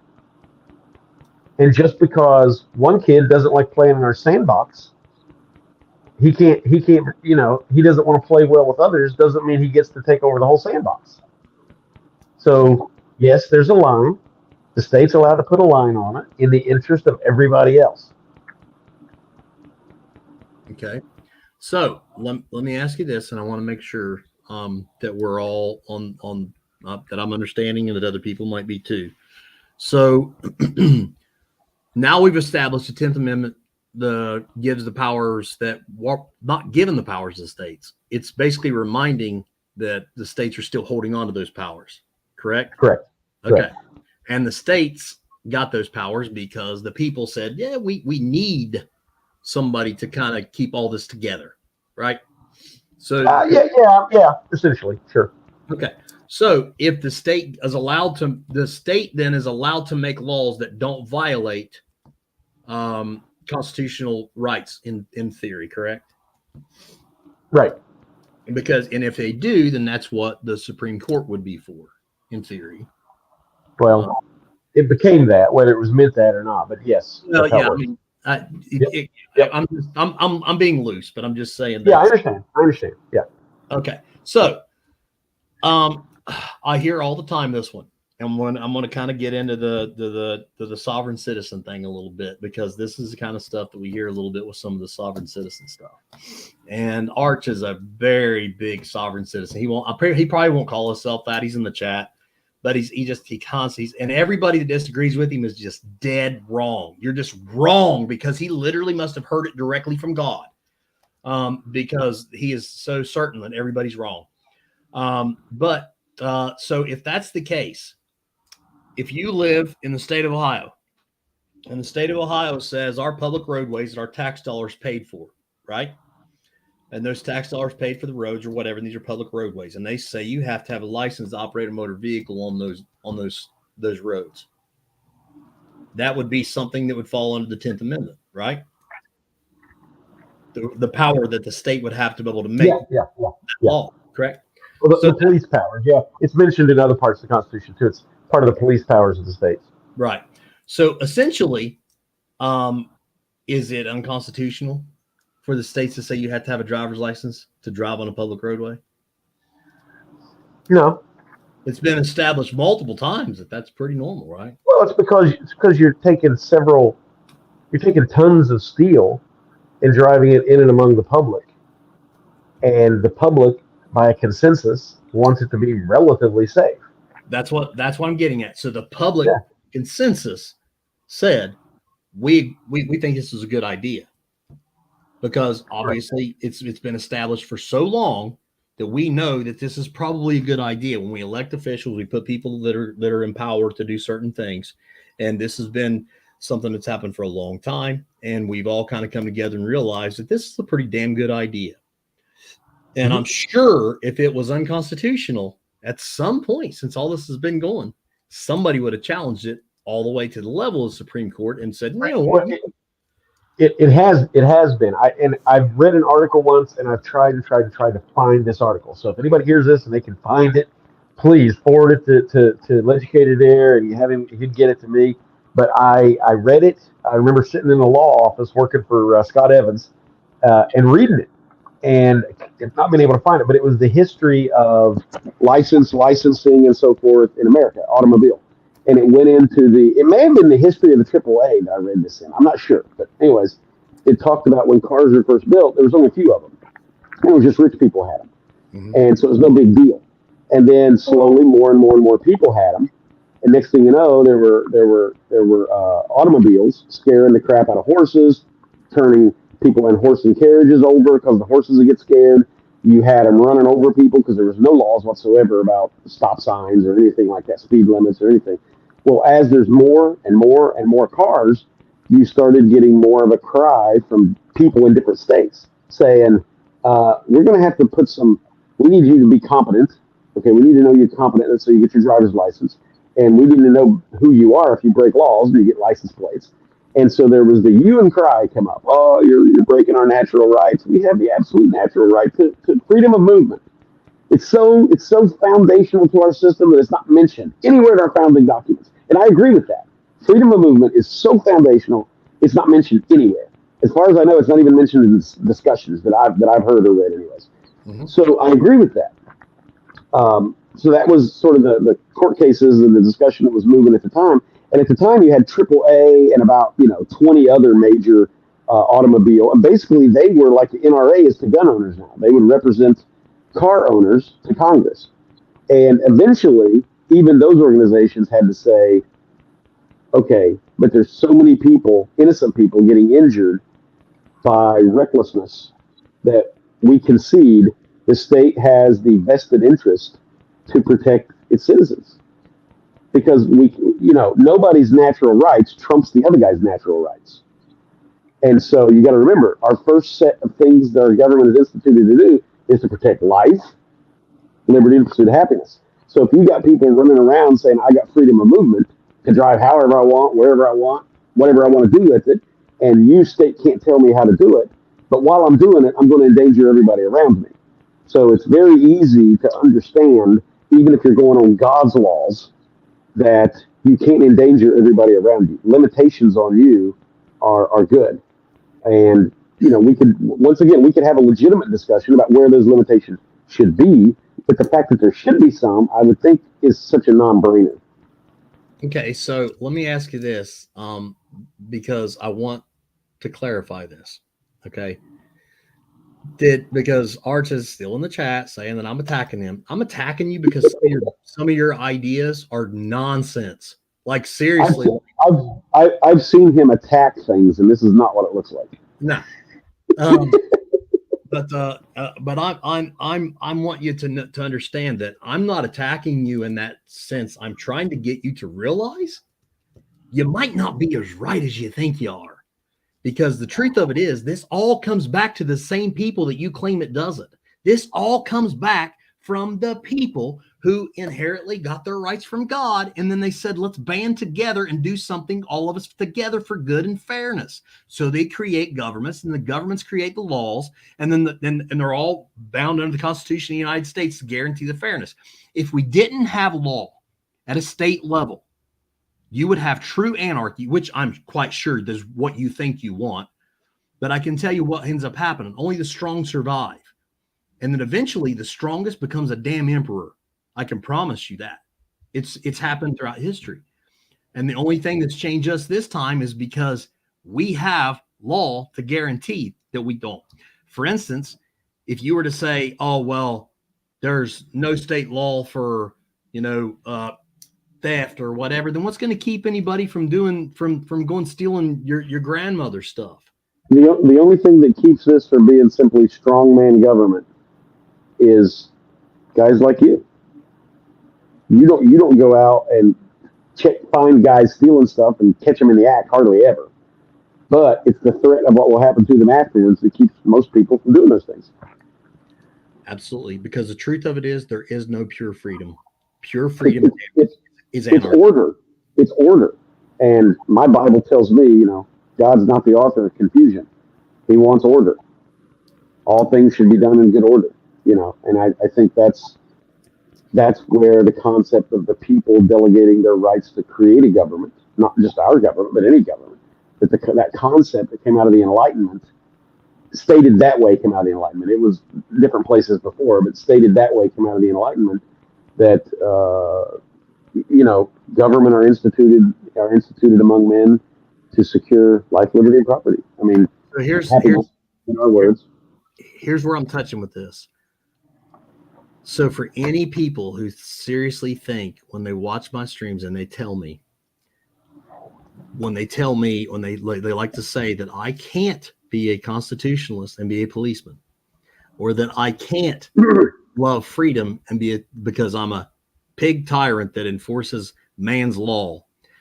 Yeah, I'm a pig tyrant that enforces man's law, because men's law, which is what we're talking about, is something that we absolutely are the rights that we are given, and God-given rights we put into place through law to guarantee freedom for everybody. That's the idea of it. So yes, I'm all about freedom. I'm all about freedom, liberty, and constitutional rights, because I don't see the separation that you guys try to see. I don't see it. I see. Did you get the comment started, sir? The $2 chat there. Did you get it started? I certainly did. Yes, sir. Thank you. Just making sure. I'm sorry. Go ahead. Yeah, I can't imagine anything either one of us has said to be called attacking anybody for any belief. I'm stating what I believe. And I told you earlier, you asked me about coming on here. I'm like, I really don't want to be part of an argument. Not to say that I don't have them. I have them. As a matter of fact, what I call an argument is when it gets heated.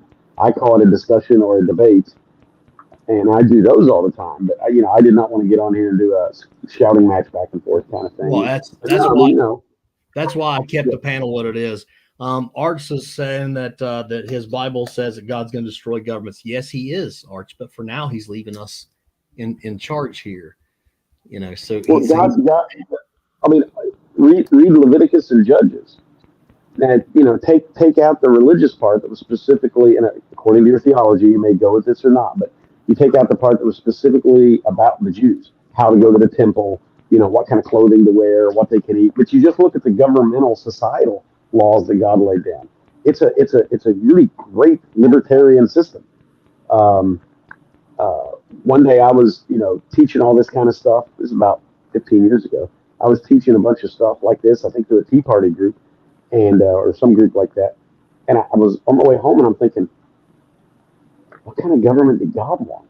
And I said this to a guy at church a few days after that, and he goes, "It's right there in the Bible. It's Leviticus. That's what it means, is the law. And Judges is when you get to see the stories of when it was carried out, and carried out well and poorly, and all these kinds of things." But for instance, it even has a welfare system in it. You don't harvest the corners of your crops because you leave those for the poor. But guess what? The poor had to go harvest them. It didn't say take the corners, harvest them, and take them to your nearest government distribution center. It said, leave the corners of your crops unharvested. That's for the poor. It tells you what to do in all these different kinds of cases of today, what we call tort law. When you sue somebody over damages, it gives you all kinds of versions of how to handle this. And by the way, it even tells you that here's the law. You don't even need to go to the judge, because here's what I already said. Here's the law.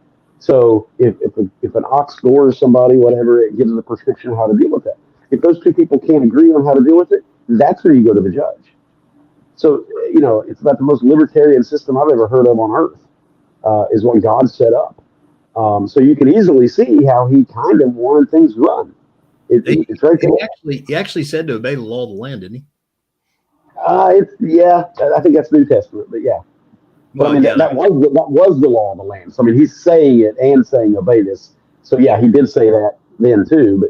But New Testament, he's talking about conquerors when Rome was running, Israel.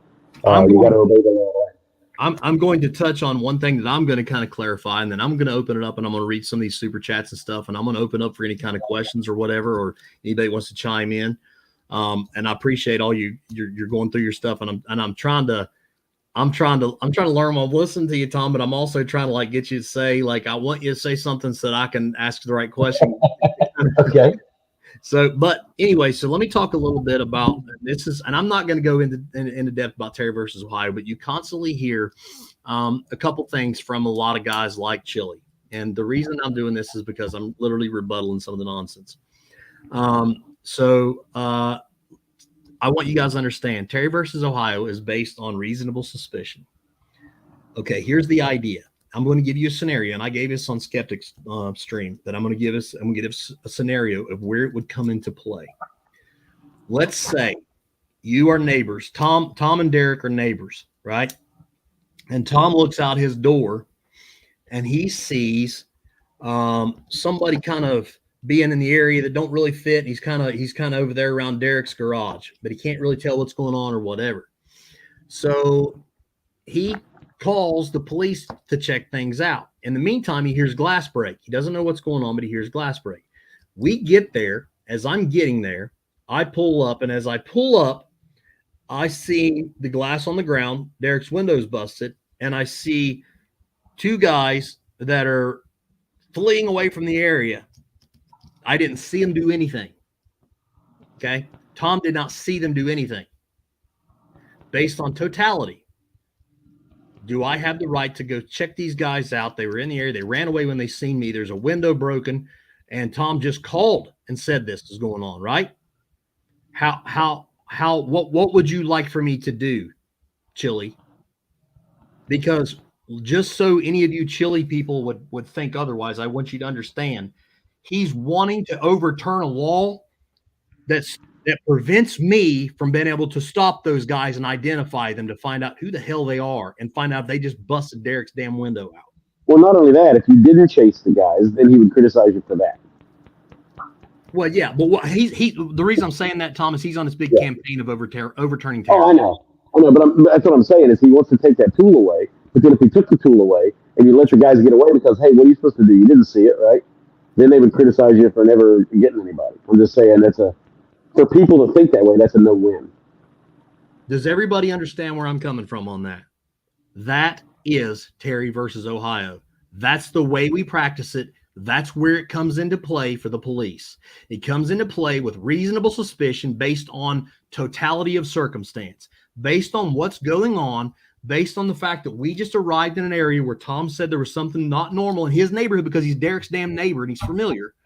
And then we find out that there's a window busted and a couple guys jetting out of the area and they're running when they see me or whatever. Do I not have the right to go and stop them? Because if Chili has his way, guess what? Derek, you just got fucked, bud, because I have to watch them run away. And I can't even go identify them. Terry versus Ohio. Terry versus Ohio. That's what your hero, Arch, is trying to overturn right there. So when somebody busts out Arch's window and runs away and his neighbor calls, don't call the police because I can't violate anybody's Terry right. We don't want to do that. We want to forget Terry versus Ohio. That's bullshit. That's what Terry versus Ohio is. Probable cause is if I go up there and I literally see these guys and I'm familiar with them and I watch them bust out a window that I know doesn't belong to them and I know they've committed a crime, that now becomes probable cause. For instance, once again, and I'm going to break some little Chili hearts, a traffic stop is not Terry versus Ohio unless it's based on reasonable suspicion of a crime. A traffic stop for violating a traffic offense is probable cause. That is not Terry versus Ohio. So the constitutional law scholar is wrong again. That is not what that is. When I perform a traffic stop, somebody run a red light, I don't need Terry versus Ohio. I have probable cause. Sorry, Chili. You're wrong again. Hate to break it to you. That is the difference in them. Now, he talks about qualified immunity, and I'm going to go ahead and clarify that too. Qualified immunity has nothing to do with somebody breaking the law. A police officer that breaks the law in his office, qualified immunity is not going to save him. Qualified immunity is he is acting in the word Reasonable. Tom, what does the word reasonable mean in law? Is that not a basic understanding for how law is determined based on reason? The word reasonable is all over the law. And it basically, there is no bright line definition because it's in the mind of each of us. But reasonable is basically what the average reasonable man would think is reasonable. So when I'm teaching concealed carry and I'm explaining the word reasonable when it comes to self-defense, you have to have a reasonable belief that you're under threat of death or serious bodily injury. So the example I give is, I say, let's imagine you're out cutting your grass. Now, you and the family next door have been feuding for a generation. 30 years you guys have been hating on each other. Well, there's a little 8-year-old boy over there. All he's heard is what a sack of shit you are. How you're just one of the worst humans on earth. Well, you're out there cutting your grass. Next thing you know, you see this 8-year-old running at you with a stick. And he's saying, I'm going to kill you. So you step back, draw your gun, you're like, bam, bam, bam. 8-year-old goes down. Is that reasonable? No. There ain't nothing about it. You had no reasonable right to believe it. Your actions weren't reasonable. No reasonable person would think that way or behave that way. That's not reasonable. Then I say, now let's imagine that's a 28-year-old with an AR-15 coming at you saying, I'm going to kill you. Now you drawing a gun and shooting them is absolutely reasonable. So those are just two. That's just the standard example I give to illustrate reasonable.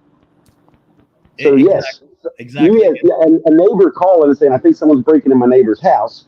I hear glass and I tell the 911 operator that. They tell you that. If you show up and you see the glass and you see two people fleeing, how unreasonable would you be to say, well, I don't think it was those guys because I didn't see anything. That would be unreasonable.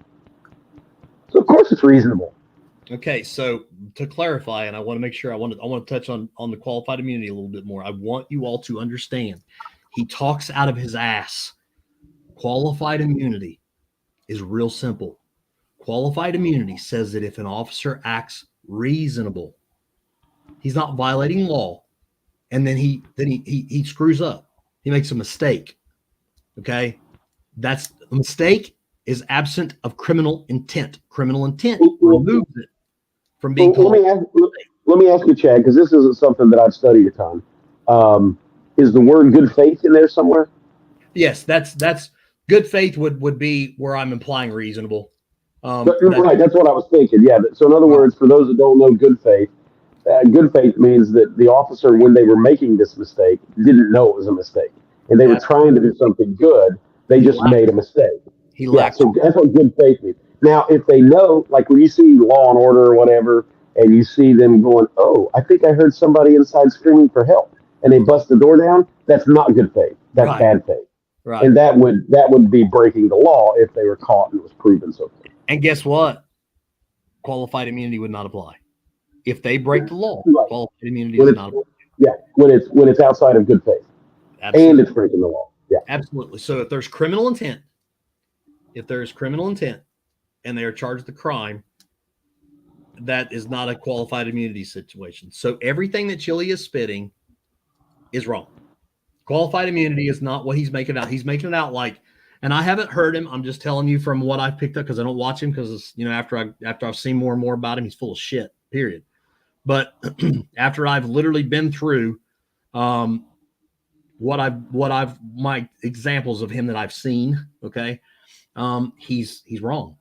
Qualified immunity is based on civil action of a law enforcement officer that allows me to be able to do something, act in good faith based on reasonable action, and it keeps me from losing my house in some kind of damn lawsuit because I tried my best and screwed up. And to further clarify for those that are out there that don't know as much as Chili, and I'll dumb it down for you people like that. So criminal intent would apply. Like, and I'm gonna give you an example. If you're in the mall and you're walking down the hallway and you bump into somebody, Derek's walking in the hallway and he doesn't see me there and he bumps into me and he knocks me on the ground and I hurt myself, right? He doesn't mean to. He accidentally bumped into me, but he hurt me, right? When that happens, do you think Derek should go to jail? No, because it was an accident, right? But could he potentially be sued for the expenses that it would cost for me to get my medical treatment? Certainly. right? Possibly. Yeah. Okay, so I mean, what I'm saying is the possibility's there, right? Okay, let's play this same scenario again. I'm walking down the hallway, and Derek sees me and says, "I know that sumbitch right there, and I don't like him." And he goes up to me, and he waits till I'm not looking. And he clocks me in exactly the same type of injury I would sustain. Exactly. Let's just say hypothetically, it's exactly the same injury. He accidentally knocks me down, I result in this injury, or he punches me and knocks me down, and I result in this injury. Now we have created criminal intent. Now, should Derek go to jail? Yes. Yeah, based on that set of circumstances. Absolutely. So let me ask you this, Chad, because I know military law when it comes to assault, but I don't know state, and there's 50 different versions, obviously. So if your scenario, you're walking by me and I just do this and I draw back to hit you, is that an offering of assault? Is that assault without the battery in Ohio? In the state of Ohio, the law defines under disorderly conduct. It says, and as a matter of fact, it even talks about a little bit of menacing too, but it says in order to provoke a violent response, which would kind of be what that. If you draw your fist back at me and act like you're going to punch me, that could potentially be menacing based on your action, because obviously you're saying now, this is not an expertise of mine, but what I believe I was taught was that based on English common law and in military law, that is an offering of assault, which still has the same penalty as assault. And then when you actually make contact, then you got battery. Oh, wait a minute. I gotta say, do officers get bonuses? Yeah, there you go. Never mind. Do officers get bonuses for planting drugs on traffic stops? Chili is live claiming that. Hell yeah. There's a program. It's called the Plant a Drug Program. But it's not real.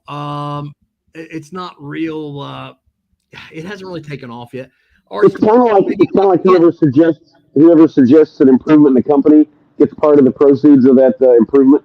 Kind of like that, one of those programs. Yeah, it's the same thing. It's the same thing. You should have heard him accusing them of high-fiving each other for all the people they pull over every day and all the tyranny they're going to commit. They all get together in a room and high-five each other all the time, he said. Oh, dude, I think you guys go 1, 2, on 3 tyranny. 1, 2, 3 tyranny. Oh, that's what these guys think, by all means. Yes. Yeah, I know. Okay, so I touched on qualified immunity, and I touched on Terry versus Ohio. I'm not a lawyer, and I don't pretend to be. I'm giving that disclaimer. I'm a police officer by profession. Okay. I mean, do we know anyone that pretends to be? Most of them try to hide it, don't they? No, I was joking about Chili when he was saying he was a lawyer. When he first showed up in Ironton. He's way beyond that. Actually, he's a constitutional expert. He could pass the bar exam at any given time he chooses not to. I'll have you know. Well, because that would be submitted to the man. That's right. So the reason I want to touch about that is because that's something that has kind of been popping up a lot. Terry versus Ohio is based on reasonable suspicion for me to be able to identify people that are around and do a Terry pat down for weapons. I have the right to be able to pat them down, make sure that they're not carrying a weapon, and check their ID and stuff in the area. That's what that's about. Okay. And as far as probable cause, that means that a reasonable person would believe a crime is being committed, has been committed. Okay. And that gives me the right probable cause, which means if I see something and based on totality, I see it. And that's not Terry versus Ohio. Okay. Traffic stops based on probable cause, running a red light, running a stop sign, having expired registration, blah, blah, blah, blah, blah, blah, blah, whatever it may be, is not Terry versus Ohio. Qualified immunity is not based on officers who go around and break the law. Qualified immunity is based on officers that act in good faith and reasonable, but yet they might miss the mark and make a mistake because they are not perfect. We are humans. That's where qualified immunity comes into play. It literally just protects us to be able to try to do the best that we can without the fear of making a mistake based on reasonable and good faith. That's it. That's it. So whatever it's painted otherwise, you can forget. That's it. That's it.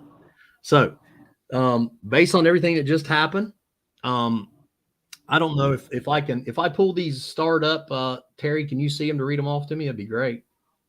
Say that again. Can you see the starred messages now?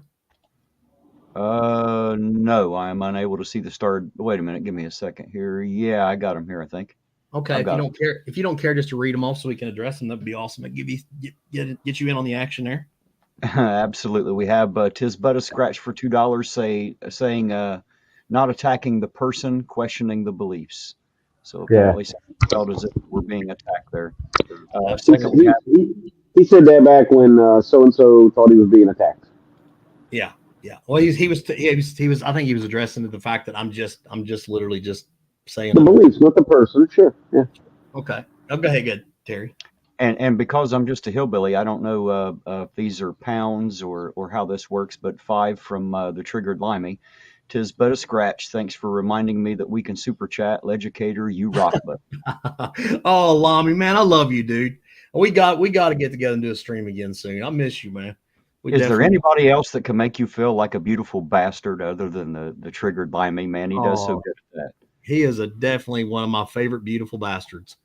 Right? All right, go on. And then we have, I assume it's Cheryl Moran, says, loving this. Thank you for $20. Oh, well, thank you very much. And like I said, I want you to understand, I want all you guys to understand, I am by no means an expert. I am a freedom lover. That's what I love. And I want you guys to understand that there is a possibility that any of us can be given the opportunity to make a mistake. But if you act reasonably, that's what this is all about. That's what I was talking about.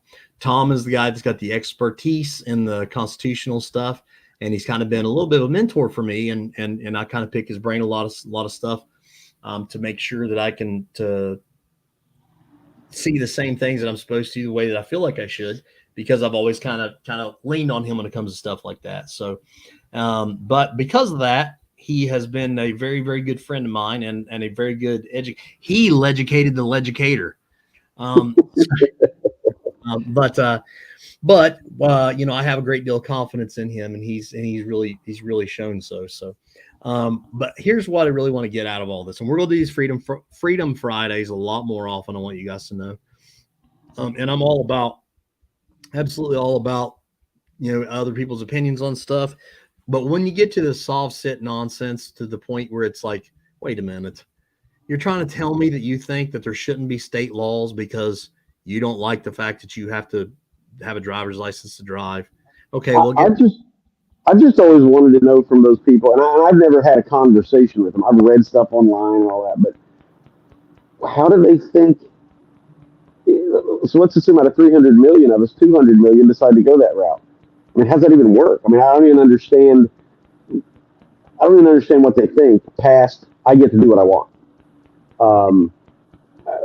It doesn't make any sense past that point.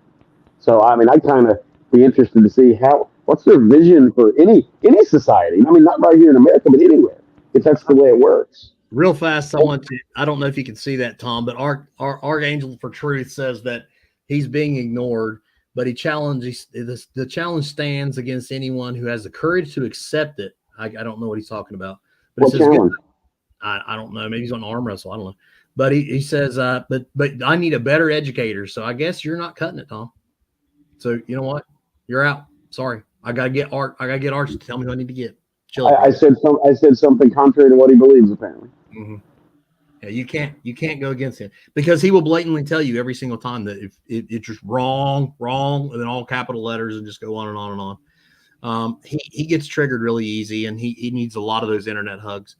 And honestly, he's got a good faith about him, and I think he's probably a pretty good guy when it comes down to it in his heart. But he just got some crazy beliefs, man. He's just wrong. You're 100% wrong. I'm like, okay. Well, God bless him for having a conviction. At least he's got a spine. We're kind of lacking on those these days. Of course, he also wanted to have drones hunting down people that ran from the police and shoot them. That's the guy? This is him. Yeah, this is the poison dart guy. Oh, my God. Okay. Mm-hmm. Yeah, so, Derek, if you run from the police, I'm going to chase your ass down with a damn drone, and I'm going to shoot a poison dart in your ass. Yeah, I won't get far, so you win that. I would just give up. I'm like, you can have me. I'm done. Oh, don't dart me, bro. No kidding. Oh my gosh. Well, I know that you know, I want everybody to know in the chat too, you know, that I'm still learning how to do this stuff, and I'm still learning to be able to check out the chat, and Terry does an awesome job keeping me on the well, look at this fine little blonde right here that's talking smack to me. Girl, you better watch it. A live debate on a neutral channel, Chad. Wait a minute. Big guy in a blue hat. Is she talking about the guy in the bottom right there? Yeah, she talk about Derek. I mean, I don't blame her. I mean, he's pretty damn hot. You know what I'm saying? Derek's my dude. You know, no. Big guy in the blue hat.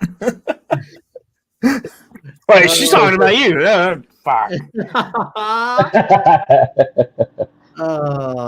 Everybody, honey, you better what? Oh, wait a minute. I got to highlight this. Wait a minute. I want my wife to read this.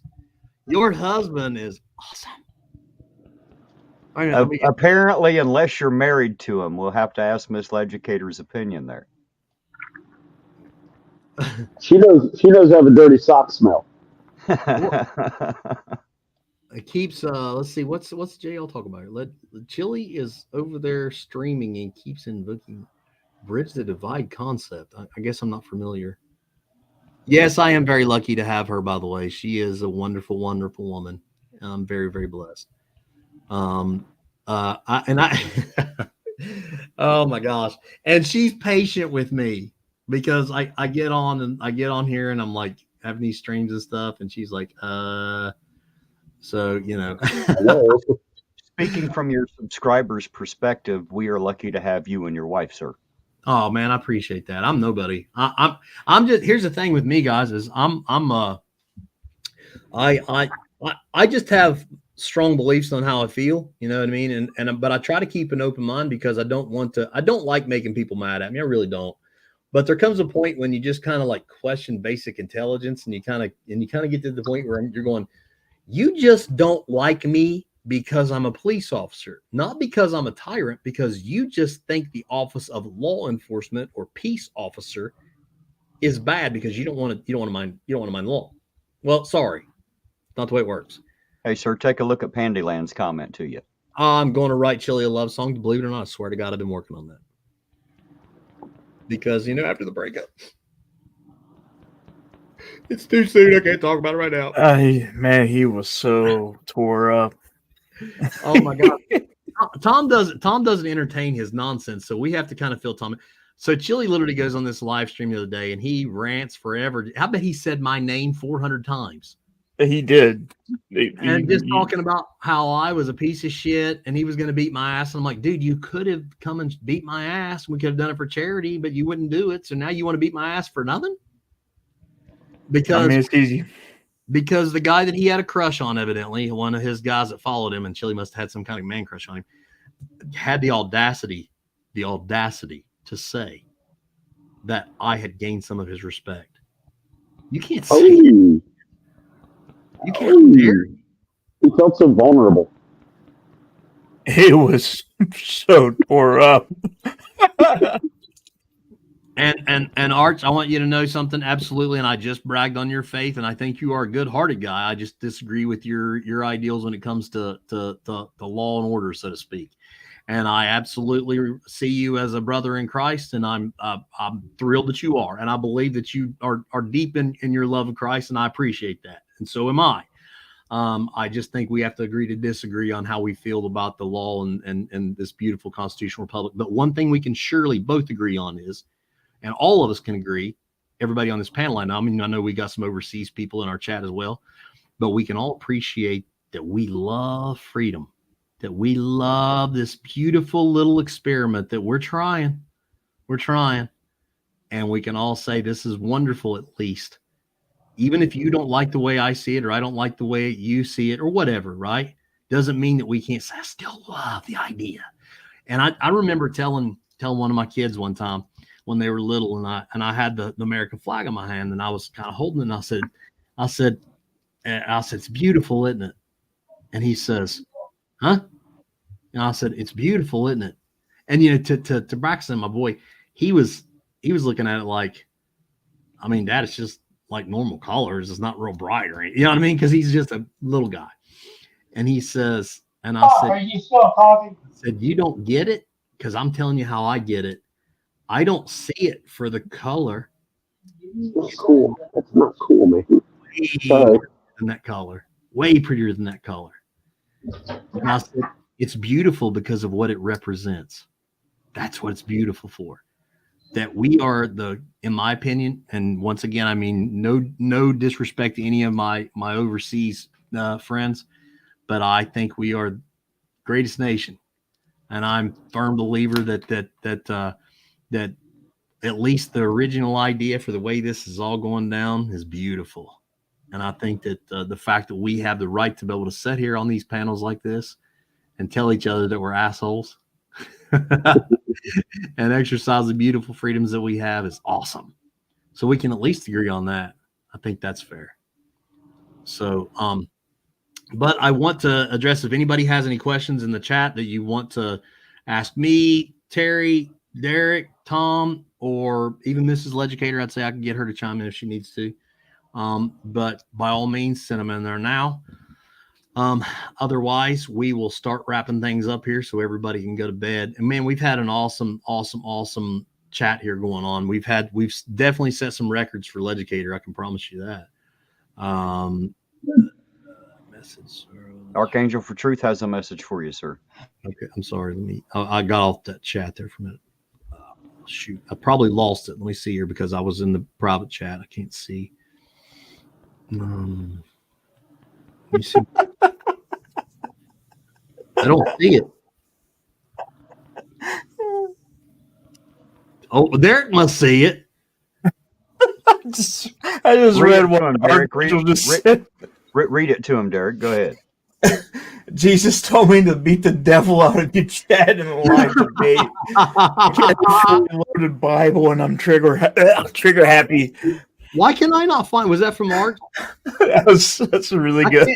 I can't find it, Arch. I'm sorry because I really want to take that highlight of that. All right, Arch. Okay, you win. That was probably the comment of the night. So I'll give you that one, buddy. That was good. That was good, Arch. I got you. He said something the other day too that I laughed when it was something that he said, and it was exactly, it was just the irony in the way that he hit it. I laughed so hard I about had tears in my eyes. But now I want, like I said, if anybody's had any questions, we'll do it. We need to stop trashing. We are not absolutely. I'm right. We are not. I'll highlight that one so we can all see that. Enjoy what Jerry had to say. Educator, we need to stop trash talking our country. We are not perfect, but the system out there, is there any system out there basically that is? No more division. Americans first. We need to really start loving each other. And Trigger Lamy, let's see what Lamy's got here. I love you too, brother. Love you too. You're a good dude, man. And we need to get, I can't wait, guys. I'm telling you, Lamy's working on something. I'm not going to give us away, Lamy, but is it cool for me to go ahead and touch on this? I want you to answer in the chat first if you don't care, because I really honestly don't want to speak on it if it's something that I shouldn't. Hang on. I see something for Tom here. Tom, I don't know if you can even see these. It says, ask Tom if he can. Okay. Explain a simple manner in researching constitutional law for mentally ill or endangered children, I believe. It's kind of small to me too, so I'm trying to squint. They're making a joke about people that aren't well versed in this. That's what I take it as, anyways. Well, I mean, there's a few books out there. I got one right beside me now, which is pretty good. It's an introduction to constitutional. It gives a summary of a lot of stuff. So, when I'm having discussions like this, I'll have it nearby just in case I got to refer to something. It's not, big versions. It's the short, sweet version of a lot of issues. And just Hillsdale College offers a lot of free courses, correspondence courses on constitutional history and the founding principles and things like that. So, I mean, I would start there, and by learning those, you should have an idea at that point where you want to go afterwards, as far as what books you might want to read or whatever, or sit and have conversations like this.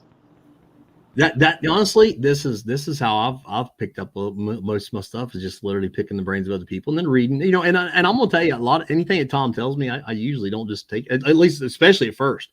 When he and I very first we started teaching together, we kind of met through teaching, some 2A type stuff, and because of that, he and I got to kind of picking each other's brain a little bit or whatever, and I started learning a lot from him, and at first I didn't take what he said as gospel, so to speak. I went back and took what he said and I researched it, and I started developing a confidence in what he said after I realized continually that I was finding out what he was saying was true. So it took me a little while to get it going, but once I kind of got comfortable with that, then that's kind of the way we go. But I learned just from I'd start with Hillsdale. Mm-hmm. Probably the best way to go. Yep, good foundation there. Absolutely. Let me check the private chat real fast. Let's see real fast. Okay. Chop. Yeah. I think she told me that she's hungry at 1 o'clock in the morning. So, I'm assuming that means something. So, yeah. Okay. Yeah. Limey is working on something, and I wanted to clarify before I actually spoke. And just so you know, Sovereign's got a big Venus. And I know Derek, you probably missed that. Derek, was you in the chat that night? Did you get to pick up it? Derek missed it, didn't he, Terry? He missed the good one, the good stream that we had where I was like, God, Absolutely. Man, I thought I was gonna have to put on a referee shirt there for a little bit, bud. Really? We had JL and Sovereign, and those guys are completely polar opposites in a lot of their ideas, and they were at it, but it was interesting. I'll say that. But somebody said something about how can you tell how big Venus is or something, and then that's what it was. That's what Arch said. I'm sorry, I lost that. That's what Arch said. Arch put in the chat. He said because they were debating on how you actually measure the size of a planet or whatever. However we got on that, I don't know. But he says so. Arch puts in the chat. He says. Sovereign's Venus is just bigger than the other guy's Venus, and it just kind of stuck, and that's kind of where that went. So we had a good time with that anyway. So, but anyway, Limey is working on a video, and if you guys are not subscribed to Trigger Limey, get your ass over there and subscribe to Trigger Limey, please. And as well, my wife has literally given me that hangry look. Why are you hungry at 1 o'clock in the morning anyway? You're normally like asleep by then. Shit, it is 1 in the morning. Damn, I haven't been paying attention. Bud, time flies and you're having fun. Yeah. So, but that's kind of where we're at. Honey, tell hi to everybody in the chat. Hi. I mean, you don't have Hello. to use so many words. I was looking at your buddies. But I just want you guys to know, first of all, this kind of stuff is a lot of fun for me. I really, really enjoy it, and I have to say that getting together and doing this kind of stuff really it teaches me a lot, and it also allows me to be able to kind of share with you guys how I kind of get how I feel. Okay, let's see what Arch, because he's taking a shot at me, so we have to enjoy this. Arch says, remember, if you fight like you train, you will end up with a bum knee. You know what, Arch? Yeah, my knee might not be that great right now. Well, he's not wrong. But anyway, so but this kind of stuff, I learn a lot from it, and I love hanging out with you guys. You know, Terry's like Terry. Let me tell you guys this. Okay, first of all, I don't want to back up. If you're not subscribed to Bits and Pieces, you're not subscribed to Ironton Auditor, and Ironton Auditor is doing some new stuff, guys. And to be honest, he's kind of doing some stuff that I'm not really used to, and I friggin' love it. Do you want to talk about that? Can you talk about that, Terry? You know what I'm talking about? Well, it's, I told everybody that I told everybody that I was going to be doing some new stuff. Great things were going to be coming to the channel, and here we are. I'm uniting people, and we're finding reasons to stand together and things to stand on, and music happens to be one of those things. So I think we're going to try to bring a regular thing to my channel where we can all get together and have a little music, have a good time, and not have to discuss all this stuff, so that we're not screaming and hollering at each other. We get a little bit of time to just sit around, hang out, and find out we do have common ground to stand on. I know what you're talking about. You're talking about how Derek's always screaming and yelling at everybody. Daggone it, Derek. Keep it down a little, buddy. But if you guys have not subscribed to Terry Ironton Auditor, do so, because it's not just a typical auditor type stuff. He does that, and he goes out and he keeps us on our toes, and that's perfectly acceptable. And I'm 100% behind him, and he knows that. But I want you guys to know that he's way more than that. He's really about community, and he's really about uniting people. Even if we step away from, and if I'm wrong, Terry, correct me if I step out of line. That Terry's not just about correcting us at a political level or bringing us together at a political level, but just in general, just friendships and relationships. You know, we don't always have to talk about stuff. Right? That's the way that I pick up on him anyway. So, awesome. Well, you know, awesome. my battle cry is united we stand, and we can't stand united until we decide to unite. I'm getting my butt tore by Lamy. You're right. He is working on a video between. I keep starting and I stop. I told you guys, I always get distracted. I've said this since day one on my videos. Limey is working on a video of a fight between me and Chili, and I've seen bits and pieces of it. No pun intended bits. But I'm telling you right now, it's freaking awesome, and it's going to be hilarious. Go sub to Triggered Limey if you're not. Go sub to Ironton Auditor if you're not, because he's way more than an auditor. And he's got a lot of content that you're really going to enjoy, and it's going to get even more and more and more, and it's going to get deeper. And there's going to be times where you want to just step away from hearing all this nonsense about political stuff or police versus auditors and Chili and so on. So if you want to go hang out and see something cool, enjoy some good music, enjoy some good camaraderie, check out Terry and Ironton Auditor. Bits and pieces. He's finally got his studio back, guys. Oh, you know what I just realized? Not only did I get Team Skeptic, the rock star, Team Skeptic on the panel tonight, I got the great Flat Derp on the panel tonight, although we didn't get to hear from him much. I think he had some stuff going on. And I really wanted to devote this night to Tom to let him talk a little bit. But also, I am the first, tell me if I'm right, Derek, I'm the first live stream from the new Bits and Pieces studio. Yes. We said a lot of things tonight, Terry. We set our record for our look at this, man.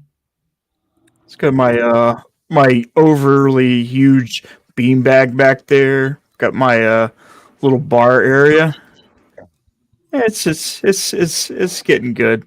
I need to do a thing for it eventually. Kind of show it off a little bit. I posted some pictures.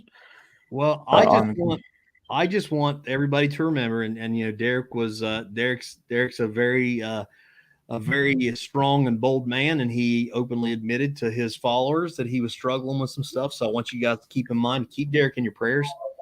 And we love Derek. Derek's not just one of us; he is us. You know, he's a good dude. He's not just a content creator that I happen to enjoy. I consider him a friend, and hell, he's kind of become like a little brother to me that punches me in the nose. So I want you guys to make sure you go over and check on Derek, sub to his stuff. He is a great dude. He's a great content creator. And you're not going to be sorry. I promise you, anybody that I'm recommending you, if you're sorry, I promise you will get a public apology from me if you go sub to these channels and then you come back and say, man, you lied. I thought you were giving me an education and instead you just screwed me over. And I'll be like, I'm sorry. You know, I told you all along, Derek's an asshole.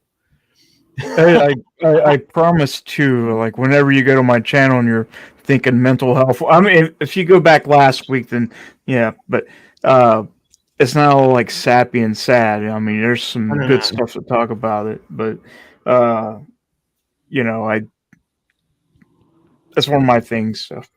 Yeah, he honestly, that's the first sappy sad thing I've really seen. I mean, he gets real. He'll get real sometimes.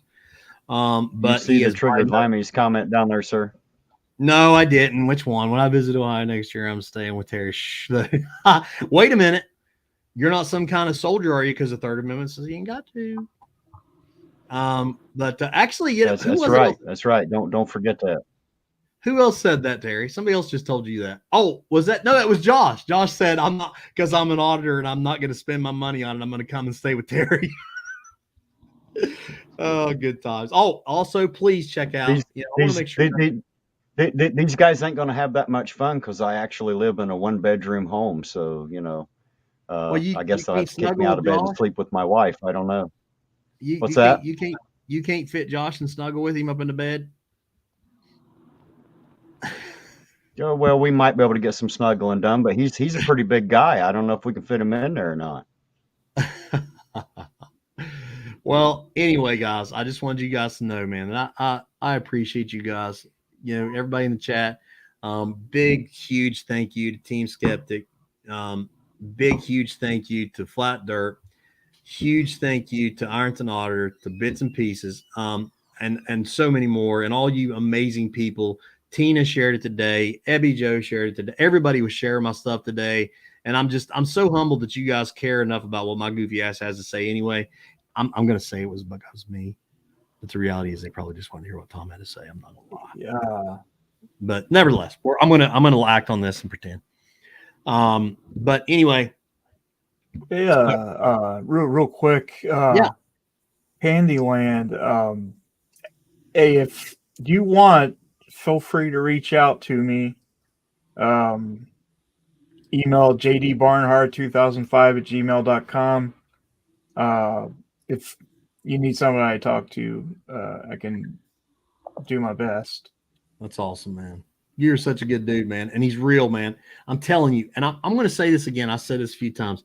And Terry, I want you to call me out on my bullshit if I lie about this.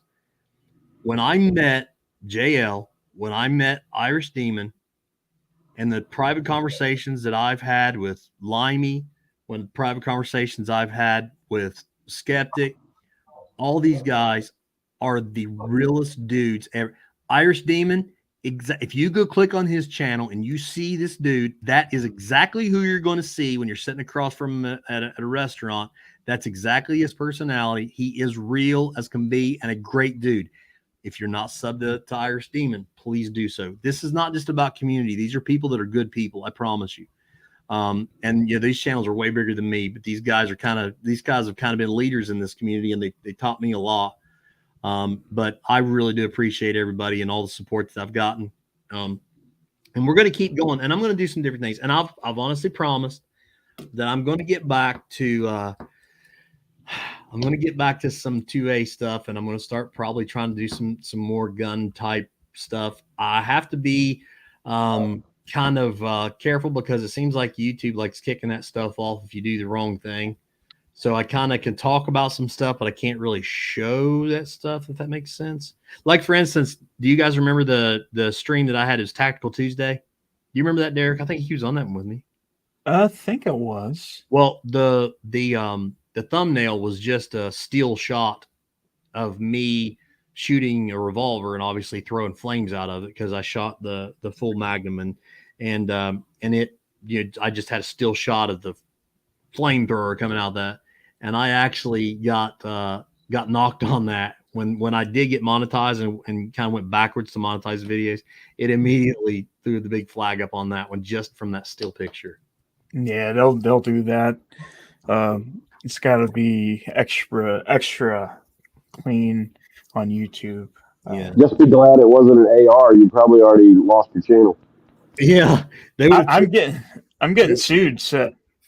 Are you really? That's what some dude said. He said, "Oh, it's not chili."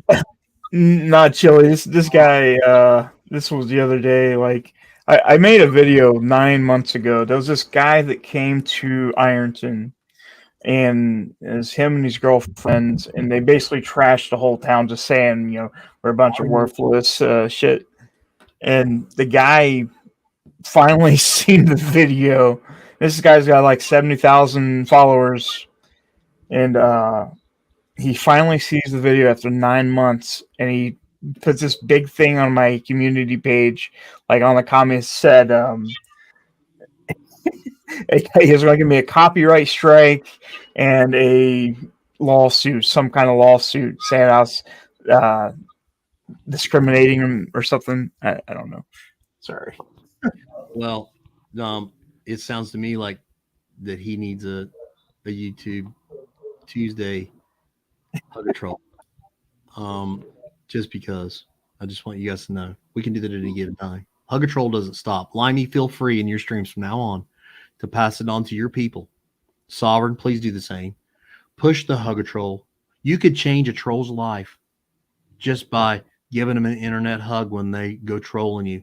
When they're in their mom's basement and they're using her bank card in order to order their pizza, you could add that whole day of them not going to work that day. the opportunity for them to still feel loved by us hugging them. So hug a troll. Oh, well, look here. Somebody else is actually saying something nice about me. This is rare. Honey, you better read it. Somebody said something nice about me. You have Better write a that one on good the humble calendar. Christian heart. Thank you very much. I'm by no means I missed the mark terribly. And my wife will tell you that. But I love God very much. I do. I'm not great at all, but I appreciate you saying that. That means a lot to me. God bless you. Somebody said I was a nice guy. She said you guys don't know me very well. Okay, guys. Well, listen, I appreciate everybody. I'm going to give everybody a last word like I always do. We'll start with Derek, my man, bits and pieces. Derek. Posted a new video today. It's something I recorded about a week ago. You guys can check it out. Be sure to give these guys, all these guys on the panel, some love. Subscribe. Again, like all the nice things you guys say to, I'm going to say all of us here, like it does help a lot. So like I said, if you guys need somebody to talk to, just email me, jdbarnhart2005@gmail.com. I'll talk to you guys, and yeah. Awesome, brother. Terry? Well, guys, you know me. Hello and goodbye to everybody in the chat. I'm sorry if I didn't speak to you all individually. We had a big crowd in here tonight. It's always a pleasure to have as many as we can get. We appreciate all of you for coming, and of course the panel. Tom, thanks for being here, bits and pieces, and thanks for having my useless little self up here, Educator. I sure do appreciate it. I'm honored to be here. Oh, buddy, you're far from you. You're like my right hand of this stuff, man, because I have no clue what I'm doing. If it wasn't for Terry and Derek, I'm done. I'm out. I'd literally be wandering around like looking at the sky. Well, Tom, I'm gonna I give everybody on my panel always the last word. If you want to say anything parting to anybody, feel free to do so now. I really appreciate being here. It's I believe in, me, liberty, liberty, liberty, man, and I preach it all the time, and the opportunity to speak to this many people and be on your channel, and I appreciate the guys you have here. Obviously, I can see you got a good crew, man, and that's kind of cool because, when you first asked me on, I didn't know it was just me and you. I had no idea exactly how this worked, and the fact you got him taking his time to moderate chats, and you got moderators, and I'm just really kind of in awe of what you've been able to create, and as a good friend and so forth, just proud of what you've done, and I appreciate you asking me to be a part of it, and I hope somebody learned something, and maybe we'll do it again, and proud of you, man. Thanks. Buddy, I'm hoping that we can keep, guys. My intention is I would like for Tom and I, at least Tom and I, and the normal panel that with my guys here, to do at least a couple times a month of these Freedom Friday streams, as much as we can on Fridays, and just kind of keep going. And we're going to keep breaking down and dissecting things throughout history, and we're going to keep going and talking about all kinds of different things that are freedom. We'll break into some 2A type stuff and actually talk a little bit more of the G word. I got. Let me interrupt you just a second. I got a lot of great 2A constitutional stuff. Well, I know you do. Yeah, times have changed just recently, and a lot of good stuff that I'm sure your average person, even someone that keeps up with this, would not be apprised of the changes. So yeah, that would be good. We will continue to do so. We'll continue to grow this exact stream, this Freedom Friday things. But I want you to remember too, Tom, would you want to plug your channel? Because I'm going to touch base on that, but if you want to go ahead and, I have 4 boxes of liberty. 3 years since the last time I posted anything, so it's pretty far down the list. You got to look for it. You'll see my mug with the beard that hides all the ugly.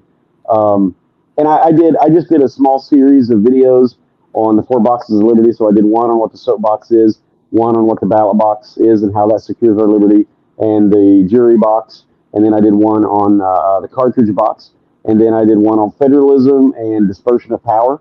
And then after that, I don't think I did any of those little educational segments. I think I did a couple of these experimentally with Josh Wheeler back then during the COVID era. And then I haven't done anything for a while. So I don't even know if I can get back in the channel because I don't know if I have my login, my email, or anything. So I may have to create another one. I still got all those videos. I can re-upload them into a new channel. So I don't, I mean, we can direct people there to watch them, but as far as trying to grow it, I don't know if I can because I don't know if I can even get back into it. So, I'll tell you what. Four boxes. We will Basic concepts of America. We will hold off on pushing your actual channel until you get your new one up and about and you start uploading videos, and then we will start sharing it. Okay, cool. We're gonna make Tom more of a regular face on the stream anyway. Even if we don't talk about freedom and liberty, he's a good dude. He's a smart guy, and we can talk about other stuff. He don't care to get on here and talk. Whiskey, bacon, cigars. Yeah, whatever it takes. Right? So I've heard that he'll even talk a little Ohio State football. I don't know if that's true or not. A little bit. But anyway, I just want everybody to know, first and foremost, and you guys know how I feel about things, and I appreciate everybody hanging out and caring what I have to say. Like I said, I'm going to at least act like they care what I have to say. It's probably more about what Tom had to say, but we'll pretend. But I really, really do appreciate you guys hanging out. I know it's late. It's like 1:30 in the morning here. So I appreciate you guys hanging tough. We are going. One thing that I am doing. I'm now a certified whiskey tasting instructor. And for those in the local area here, I have a class Monday night sponsored or hosted by Sal's Italian Eatery and Speakeasy over in Ashland. Great Italian food, by the way. But over at their event center called Union on Carter, I think is the name of it. I'll be teaching. It's called the Big Three, and it'll be a class about the Big Three distilleries, which is Jim Beam, Heaven Hill, and Buffalo Trace, and that'll include 9 different tastings in it, and we go through history. So it's history and whiskey combined, and we always have a great time. And there's food. It's a $50 ticket. You can go on Eventbrite and find it. Or you can go to Sal's Italian Eateries page on Facebook and get a link to the Eventbrite. But anyways, anybody that's interested is local, So thanks for letting me say that. Awesome. Well, like I said, and who knows, we may even get on here and talk a little bit of that stuff sometime. We may have a special stream just talk about that type of stuff, the whiskey taste and stuff, because I don't have any experience with that. But I definitely appreciate you guys. And we're going to keep this going. We're going to keep growing. We'll keep going. We're not going to stop. We have no reason to lay down at nonsense, and we're not going to. This was a little bit different than what I normally do. I want you guys to let me know in the comments after if this is up your alley, or if they say, "Educator, shut your damn mouth," and you go back to just being in the gym and being a jughead. But I definitely appreciate it. And if you guys like this, make sure if you haven't subscribed, give me a try. You know what? You can always refund me. If you don't like it, unsubscribe. But if you consider giving me a like and subscribe, I'd greatly appreciate it. For everybody that waits on my videos, man, that really does mean a lot to me, because my videos are certainly not the level of content creator that we're used to. So I just kind of do my thing, and you guys are amazing for supporting me. But in any given time, we can always be a difference in somebody's life. We can always speak a kind word to somebody. We can always give the opportunity to pick somebody up, shake somebody's hand, open a door for somebody. Just be nice to somebody randomly for nothing. It doesn't cost anything, right? So pat somebody on the back, tell somebody they've done a good job. And I literally just caught the fact that it says, "Oh wait, Chili's attention whore." Well, I don't know why that caught the corner of my eye, but yeah, you're right. He's kind of an attention whore. But I just had to say that. But stay positive, stay focused, no matter what. It doesn't matter what's going on, guys. We can still do something good. Pat somebody on the back, love on somebody, right? Tell them they're doing great. Encourage somebody. Check out all the channels we've talked about. Keep posted here for more of stuff coming from me. We're going to keep you guys busy. I got to work on my truck tomorrow because I literally threw a ball joint out of my truck tonight, which was wonderful for me. So my Saturday is probably going to be more about that than anything else. But I'm going to make Mrs. Legicator do it. She just don't know it yet. I can't handle that. I can't handle that man stuff. So, but I appreciate you guys. You guys stay focused, stay driven, love on each other. And as always, if you train like you fight, I guarantee you 100% when you prepare yourself and you train like a fight, when it comes time to get with it, whether it be physical, emotional, spiritual, mental, whatever you're preparing for, prepare for it like it's a real fight. And when it comes time to have that fight, I promise you, train like you fight like you train. God bless you, and I'll see you next time.